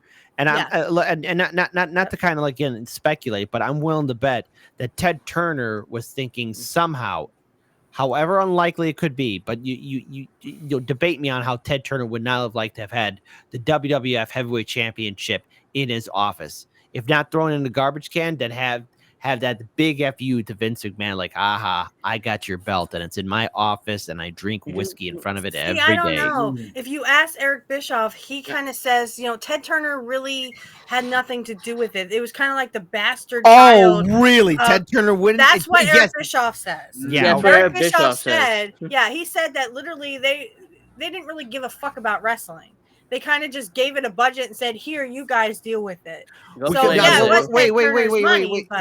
But Ted Turner was at least from what I've been hearing, he was pretty much a big fan about it. He was one of those people like he would throw money and not just give it a budget, but because he loved it. I mean, unless we're Ted Turner. Okay, I have to hear this. He loved wrestling. He loved the wrestling. Gave him good ratings because if back in the early days of Turner Broadcasting, wrestling was always on his network and always gave him good ratings. Which is he built Turner Broadcasting off of wrestling. It was the NWA before that. Yeah, it was wrestling and the Atlanta Braves. He built Turner Broadcasting off of that. Yeah, so that's why he loved it. wrestling. There's no doubt about that he liked wrestling. I'm just saying that according to Bischoff, they were kind of like the bastard children, but they had a budget a certain budget that they had set, that Ted Turner had set for wrestling. And that could, like I said, it could all be made up, but this is just coming from Eric Bischoff when I actually did listen to 83 Weeks. I usually would listen to that. So according to Bischoff, I mean, he wishes he had better lighting. He wishes he had better production. But when the NWO came around, he did actually have all that stuff. And everyone loved the NWO until it started getting a little stale. And then the Austin McMahon thing took off on the other side. So that's when the 83 Weeks started going down. But if they did better in the product, Bischoff said they would love to have gotten more money in their budget to spend on the wrestlers, give them, but what I'm saying is they were given lucrative contracts that usually never really would have happened in WWF. So again, if you get $500,000 with Vince, but you're given almost $1 million with Eric Bischoff, which one are you going to take? You know what I mean? So that's all I meant. But according to Bischoff, they had a set budget. Take that with what you will. If you believe Bischoff, great. If you don't, that's fine. I think Ted he was Turner's a good salesman because in AWA, technically, the only reason why, Eric Bischoff worked in the office. This is what he says on 83 Weeks, that, he worked in the office in AWA and only became an announcer because they needed someone to announce. This was in the dying days of AWA. And wasn't WWF was doing a little run in TBS or TNT or something like that? That was the whole Black Saturday thing. Yeah, the Black Saturday thing. Which we talked about when Ole Anderson passed, last month. We brought it up. But that was Black Saturday. Basically what happened was Gerald Briscoe, the Briscoes and Ole and somebody else ran Georgia Championship Wrestling. That's correct. And Ole was screwing over the other partners. They weren't giving his money. So I think it was Gerald or Gorilla Monsoon told the Briscoes and the other person, sell to Vince. He'll give you your money. You have a job for life. It was like, okay. And the Briscoes worked there until very recently, I think, in WWF. So that was the whole Black Saturday true, guys.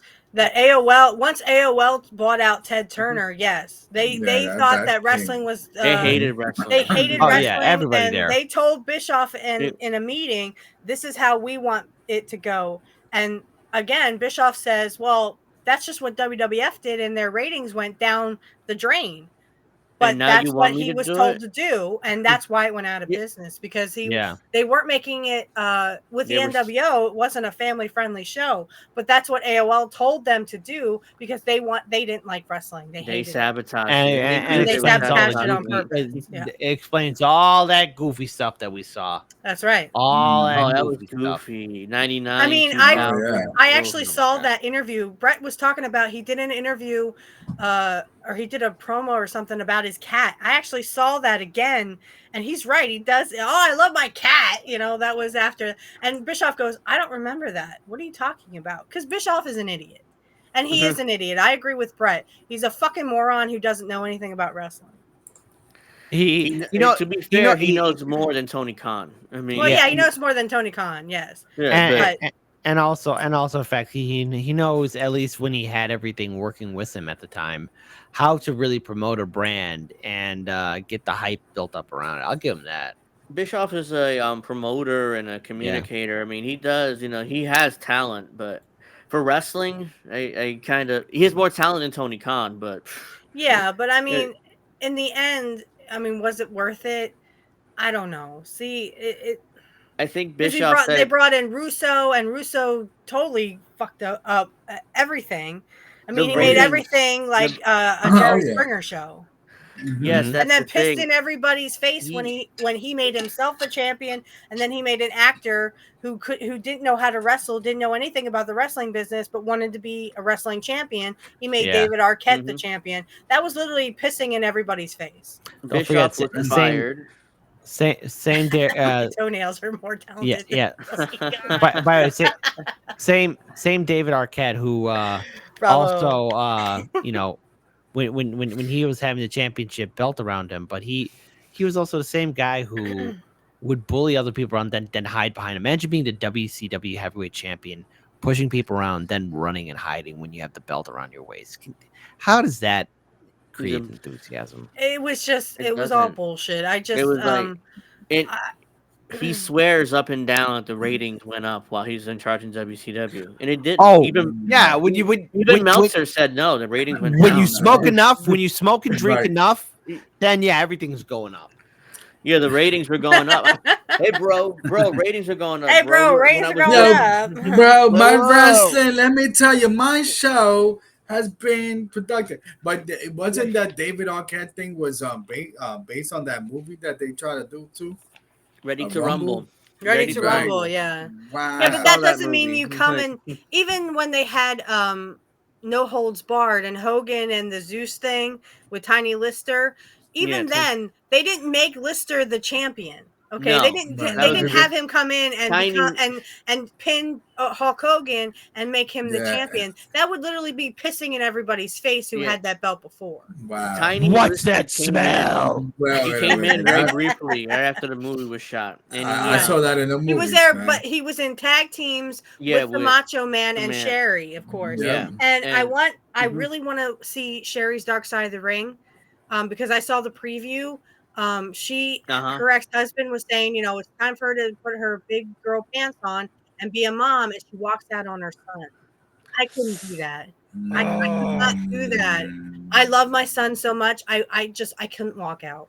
But it's a thing that Sherry loved the business a lot. She wanted a wrestling career. I get that, but I mean, but you still should talk to your son, be with your son, do what you got to do to be there for your kids. Yeah. Yeah. Well, I love her. So walking out, I mean, I'm probably. Oh God! See, I couldn't do that. I would be calling my son every day from the road or as much as I could. Yeah, and she did have her demons. She had demons, yeah. Which was prescription drugs, which she was heavily into. But she was an amazing talent, and she was an amazing wrestler in women's wrestling. She was a great manager, especially with Macho and Elizabeth and that whole thing. And Shawn Michaels. Yeah, she was. They stuck her with Shawn Michaels very briefly.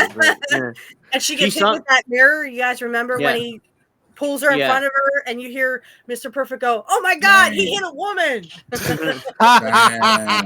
When Marty Jannetty came back. Yeah, Yeah. but Mhm. and she sung his original song, the Mhm. Yes, she original did. cut. Yes, if you I was Yeah, watch gonna, oh. if you yeah, watched that's her. it right before Curt turns, well, right after, if you watch that Shawn Michaels match, you hear Sherry's voice. I think Uh-huh. he's cute. Yes. Cute. I know Okay. he's sexy, and I'm just Yeah, like, it was Sherry. "Ugh." It's And gonna be then my Look at her theme song wretch. from now on. Deconstructed Topic Podcast. Oh, he's just a sexy Puerto Rican. Let's go. yeah.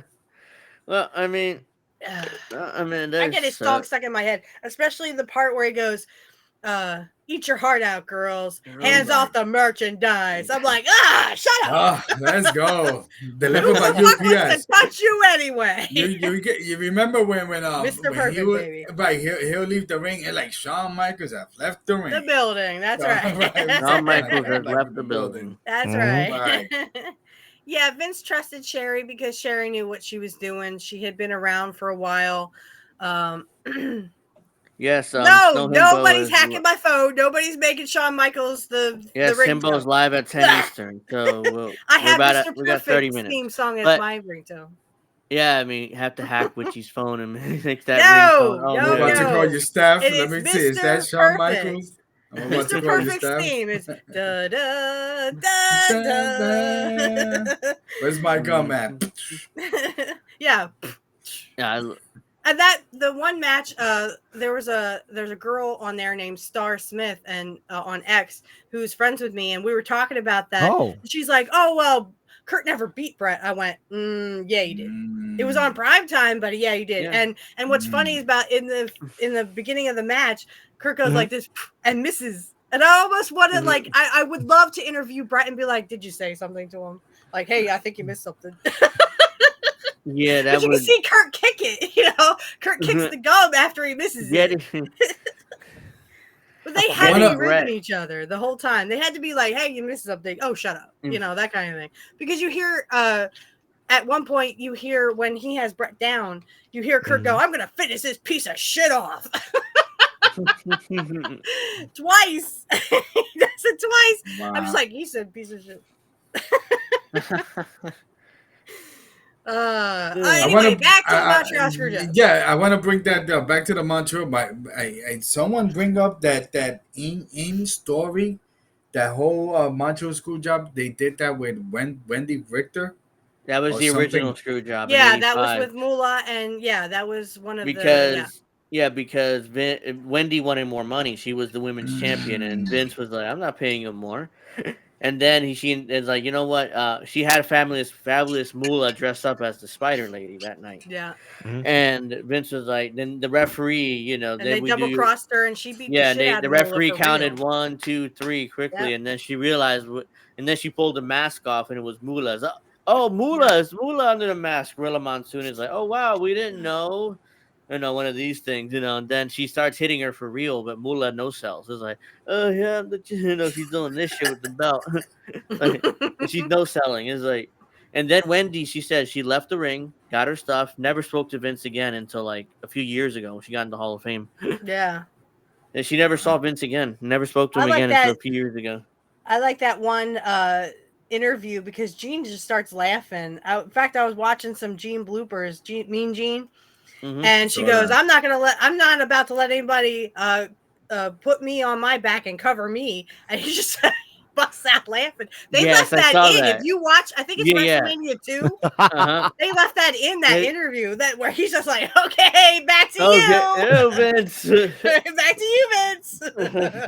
I was like, "Whoa!" It's like that's sus. It's like I'm not gonna let nobody get my back and cover me. It's like, yeah, I'm not gonna let me get on my back. Back to you, Vince. We gotta back to you, Vince. We don't know what else he's gonna say. You know where his mind went. Hey guys! By the way, congratulations! You have I think a bot. Hey, loved your broadcast. Want to boost your channel? Run organic promotion to reach active audiences, gain massive followers, and have fun interacting while streaming. Interested? Chat with me on Instagram. No, I don't. Yeah, it's definitely a bot. Yeah, it's definitely. But yeah, Sean said I always believed that Wendy knew it was Moolah. How could she have not have known? Well, according to her, she says, well, the Spider Lady was different when I locked up with her, but I couldn't really tell what was going on. That was at Mhm. least that was what she was saying in her interview. Like when Yep. she locked up, it was different. It's like, who is this woman? It's like then, but she didn't really say anything until when she realized after the match, she pulled her mask off. Like, it's fucking Moolah. That's fucking Moolah, yeah. And then But I love that anyway, that Sean and Brad have amended. That's I think at the end. yeah, And then Brett Yeah. was. I did see that meeting. Brett was talking about, I have grandchildren now, and Sean goes, well, my daughters aren't that old yet, and they better not do that. Make him a grandpa anytime soon. I did with see Sean that, with the yeah. raspy voice, like, well, and I was a different person, and that person different. I think Sean and I was watching some interviews. Sean would say, "Look, listen, and I'm a believer that everything happens for a reason." Right. And I would say that what came out of that, whatever the case might be, we got Stone Cold. What else happened after that? I'm just saying. Yes, but I The I agree with Sean that somehow, like I said, with Kurt's nudging, him meeting Kevin Dunn and stuff. And again, Austin talks about this in many of his interviews. If you look up Stone Cold and his thoughts on Curt Hennig, I just think that Austin eventually would have come through. Regardless of what happened with Brett, but it's definitely a big, slingshot forwards, especially it when Triple was. H was supposed to win the King of the Ring, but got punished because of the whole click thing in the ring in '96. So, but yeah, I do think, and really, what the Montreal Screw Job did was expose this. Hey, Yeah, sometimes this Montreal. work. This does this does happen, and yeah, it's real. It was a real fallout for Brett, but you really exposed the business that this is Yeah, all just the work.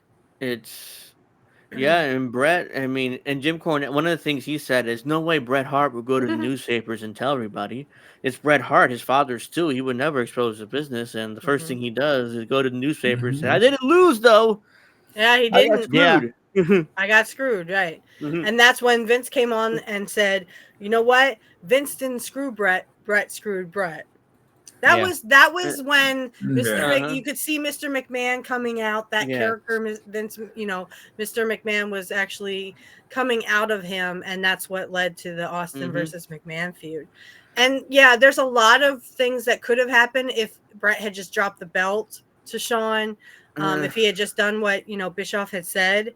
But Brett's got pride, and he That's an loved the interesting. business. Plus, in his own backyard of Canada, no. Yeah. And like I And said, like I said, it is kind of like, Vince took the Hitman character, took him out to pasture and blew his brains out. Yeah, and Vince chose Shawn over Brett. It was obvious, and I've always hated that.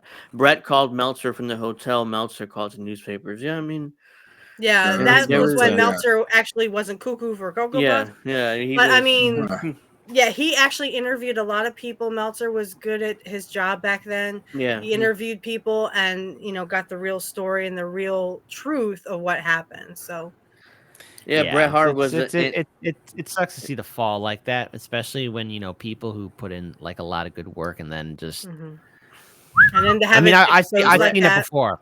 I've seen it happen before. Like not to that grand scale, but like here in Chicago, like you see a lot of radio and TV people go down that route. It's like, Then after that, Survivor Series '97, Vince chose Shawn. Oh, by the way, Shawn, I want you to drop the belt to Steve Austin at WrestleMania, my new star. 6 months later, whenever it was.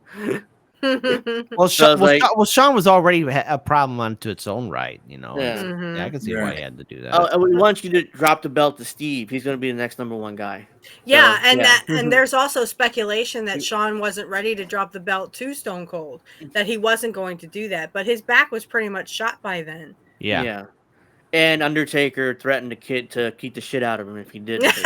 Yeah. Because if you remember that Undertaker. story, he taped up his fist. Like, you don't drop the belt, you're gonna see me. Yeah. You guys can see me after the show. What does that say about Taker though? Like, the fact that even he had that amount of push and pull to tell him, like he side with Brett, like, hey, look, at the end of the day, Vince, I work for you, but hey, you gotta get decked out.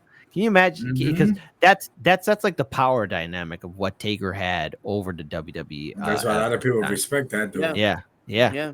Which Like Calloway. leads to a theory that I have for that infamous plane incident, because Taker wasn't on that plane, and I know for a fact that if Taker was there, ain't none of that shit was going down. I'll say so. Yep, Mark wasn't again a plane ride from hell's my original plan for this episode, but I scrapped it because I didn't want Steph to be upset on her birthdays. But Yeah, that's right.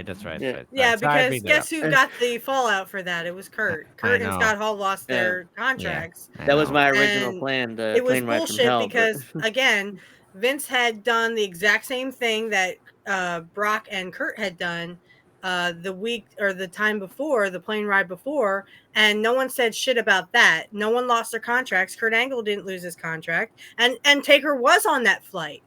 Taker was on that flight because Taker was like, Curt, don't do anything. He's talking to Kurt Angle. Curt, don't do anything. And Vince is the one, all drunk and stuff and trying to get in Kurt's face and, I bet you can't take me, pal, or whatever. Angel, you do it. I can't do it. But yeah, it was not fair. And even Jim Ross admitted in the Dark Side of the Ring of the plane ride from hell that Curt heard the fate that Ric Flair should be in jail. He should not have a contract. He should not be anywhere near wrestling for what he did on the plane ride. Yeah. So he's fuck still him. under contract to AEW. Ric Flair, he still gets paid a multi-million-dollar salary by Tony Khan, who's a mark. But let's see. Bad Cookie says I'm going to be on with Angel next I week. will beat you why up, Curt Bad Hennig looks like Cookies. a Don't blonde even go Charlie there. Kirk. Don't He even didn't go respect there. anything I I will say. beat the fucking Bad living Cookie. shit out of you, Bad, dude. Bad Cookie's looking for some heat. What's going Yeah, he's on looking for here? some heat. I will Hey. mess you up. And first of all, Bad Cookie keeps on bringing the fact that I got arrested, telling me, at least I didn't sing. Hey, I had to sing to save myself. Snitches get stitches, baby. It was I could just tell Bad Cookies I'm from the Bronx. That's it. I will beat you up. Yeah, I mean, it's there's no way Charlie. He's not like Charlie Kirk in real life. Kurt would have been, because he admitted that he voted for Jesse Ventura, so his politics align with pretty much everyone here. Because he voted for Jesse. Yeah. Don't make me come over there. Kurt, so Mr. Perfect was from Minnesota, right? He was from Minnesota, yes. right? And not too far from Prince. Damn, Prince has some wild, the singer Prince. Minnesota produced a lot of top talent in wrestling. Rick Rude, Scott Norton, Sean Waltman was from Minnesota. Prince, Animal and Hawk. Animal and Hawk. Yeah, they were all from that Minnesota. And they think different too. Dynasty. Yeah, they think a little bit different, more independent. I can see. You could think modern wrestlers like Kurt Angle or Chad Gable's from Minnesota. Right. Kurt Angle's from Pittsburgh. Oh yeah, you're right. I meant to say, what's his face? I meant to say Brock Lesnar. He's from Minnesota. Yeah, no, he's from Wisconsin. No, he went to the university. Yeah, he went. If you ever heard Jim Cornette talk about Brock Lesnar. Oh yes, he went to college in Minnesota. So he went to college in Minnesota. Yep. Okay. Well, I mean, we do have 10 minutes left, so we got to start wrapping this up. Questions. We didn't do the pop quiz. Pop quiz about. About the Montreal Screw Job? Yes. Well, we pretty much all know what's going on. Yeah. That Shawn Michaels is the greatest wrestler? No! Of all time! Let's go! Perfect! No! Mr. Perfect, baby. Nobody beats Mr. Perfect. Nobody. Yeah. I said Shawn Michaels. Shawn Michaels sucks. He couldn't even lace up Kurt's boobs. Come on. Shawn couldn't even. He was like... He's better than the wrestlers from today, but he was born and luckily he learned how to wrestle, even though he was too high flying and he was doing all that stuff. And he wasn't second generation like Brett and Curt. Yeah, and these stuff and a lot of these guys again saw Shawn Michaels and like, oh, we can do that, but no psychology, none of the storytelling, nothing. Let's just do the moves he did for no reason. So. Then again, the same thing happening with Mick Foley with all his matches. Oh yeah, great hardcore matches, brutal, but none of these younger guys understand the psychology, the match style, the stories, nothing. They just do the moves for no reason. So these guys are very talented, and I respect them all. But the modern wrestlers have taken their stuff and bastardized it to the point where it's like, what the fuck? And But then I I go digress. back to Bret Hart and Shawn Michaels feud is one of the best. I think even regardless of what you feel about Shawn Michaels, I mean Shawn Michaels is the perfect foil for Bret Hart. I'm just Oh saying, yeah, I agree with that. Yeah, I guess you you could know. say that. Yeah, I they just were, and Shawn Michaels and Bret were magic in the ring. I mean, Oh, I wouldn't. yeah, absolutely. I'm there's no not. doubt about that. They actually, would feed off of each other. But I Yeah, think when Even it Bret comes right Hart down to said he's it, one of the top 5. but I mean, Even Bret. Shawn Michaels wasn't ready for the big screen because again, that's what happened after WrestleMania 12. Bret dropped the belt to him. Shawn wasn't ready for the big No. leagues, and so mm-mm. he spiraled downwards. And he he I completely agree with the he. fact that Shawn was not ready for that championship run. Yeah, he wasn't drawing. Yeah, I mean the Right. houses were I was down, about the to say ratings were that. down in '95, and it's I was like, about to say and that. then Brett was like, "Oh yeah, let's crash." He's crashing and burning, and and he Hmm. was right that he would crash and burn, not because of his personality and because of his the fact he couldn't draw. So it was like But let me say in defense of Sean, like Sean was the perfect wow, I'm backstage so sorry, asshole. Kit. What? Kilted. Oh, Kilted kit, yeah. oh, Real men wear kilts. the kilt is on its way. I ordered it already. All let's right. go. So I made sure I got the perfect Yes. size All for right, myself. So we'll it's gonna see be that. here Tuesday. And here's what's gonna happen. So it's gonna be not this week coming up, but the next week, Monday through Sundays. I said 7 days because that's a week. So the first week of May. So wait, yeah, it actually will be the first week of May. So Mhm. wait. Yeah, I'm waiting for some stuff too. I'm So- waiting so- for a so- nice little Puerto Rican guayabera. Monday, I have Hey, the you know, I want to 29th. go my Puerto Rican Wait, thing too. Come on. Monday the You gonna wear a 29th. kilt too, there, D?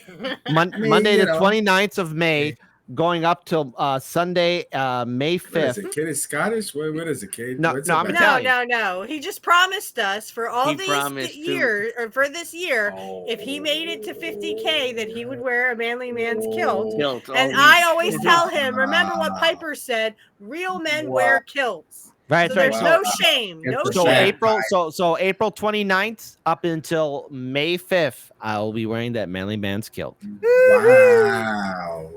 Yes. Uh, So there We we go. did it, baby. We did there's it. there's Hardlands Media Wow. Substack. In Yes, the but chat. also I Good know job. INN, like we got another show that's coming up too. So I think we should Yeah, we do have to wrap up. But Yes. I wanted to bring this up. Wait, Sean isn't completely responsible for the houses being down. Kevin Nash was hot trash as well. Yes, Kevin Nash was champion most of that time too. Yeah, no The- one liked Kevin Nash as champion, by the way. Kit McIntyre. Kit McIntyre! Woo! You better start. You better start learning the Scottish accent, baby. Uh-huh. Mhm. The We bagpipes. did. Yes, no himbo's coming right up in the next few minutes, but we do have to wrap up and give our final thoughts. So We got about 7 minutes, so So- let's go around robin. Kit, you start. Yeah. Finishing thoughts. Okay, Mhm. so I'll just keep it short and simple. Obviously, what happened to Bret the Hitman Hart was wrong and unjust, but it forever caused the change in wrestling that we see now today, and still resonates and should resonate with future generations in regards to how this business started and what it did to so many individuals. But Bret Hart will forever be always known in my mind as one of the best, and he was screwed over, but he still is a fan favorite, and someday justice, I think he's got justice on his side with the people on the internet. So there you go. yeah, Absolutely. So my take would be that listen, everything happens for a reason. I guess the universe would have some way or somehow. As I always say, the universe will screw somebody for the best of others, for sure. And this is one of those situations. Shawn Michaels became the champion. He became the champion. He stood the champion. He lost the belt to Stone Cold. Whatever the case might be, Shawn Michaels is one of the greatest. Bret Hart is one of the greatest. Mr. Perfect is one of the greatest. Thank you. That's why we love wrestling, and that's why we love professional wrestling, because it's one storyline that we can never make up. No. Nothing like this will never ever happen again. God forbid it never happen again. That's for sure. no. No, it wouldn't happen. Right, and I think that the only reason to double cross someone again would be because they're leaving.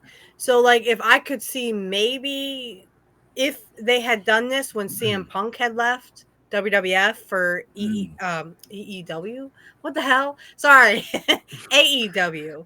I could Yeah. maybe see Triple H wanting to do that. Maybe there's no animosity there. I'm hoping. But yeah, it did change the business. It's something that was rarely done in WWF. It was more done in the territories. So if someone hadn't, the old honor system was when you leave a territory, you drop the belt if you are the champion. That was the honor system and what they had done back in the territories. Jim talks about this very eloquently on his omnibus about this. And yeah, Brett is one of the greats of all time, but he wasn't perfect, baby. But no, it is something that the only thing I could see it done properly, or maybe similar to Bret Hart's double cross, would be when CM Punk left WWE, excuse me, for AEW. I could maybe even if Tony Khan had done the same, but you saw that rigmarole about what happened with CM Punk, and I mean AEW just embarrassed the hell out of themselves. But yeah, I think that it changed the business for better or good. I don't know, but I know Bret Hart was very sour about it for many years, and I'm glad him and Vince and Sean have all, made up and buried the hatchet, so to speak, I guess. But I think it's very, I thought back when it happened, I thought, oh shit, that's why Bret was coming. I didn't know the whole backstory between it. So just to tidy up here, it was one of the best or worst things, depending on your opinion of it, to ever happen in the wrestling business. It really did change some things in the wrestling business. And it wasn't all work from everybody. Again, Bret was pissed about it for years. So I think that for Bret, it was, sour. It left a bad taste in his mouth. You kind of don't want to see that happen to a great wrestler, especially a second generation one. They could have done the same thing to Curt, if Curt had done what Bret had done, or if Curt was in his shoes. But I think that, there's also, I would like to go into a deep dive of Curt's relinquishing from WWF to WCW, because there's a lot of speculation around that too. But I definitely think that it changed the business. Whether that was for the good, I don't know. But it did get us Rick Rude on WCW again, and baby, Rick Rude was back. He came home, baby. Mr. Host. Well, we got 2 minutes left, and all I want to say is I wish that we could have gone longer, but unfortunately, we do have to go. Yeah. And I want to thank everyone very much for joining us in the chat. Please like and subscribe to the channels. Links are down there, all that good stuff. And also, I want to thank everyone on the panel for coming on and discussing this. I wish we could have gone longer, but unfortunately, we can't.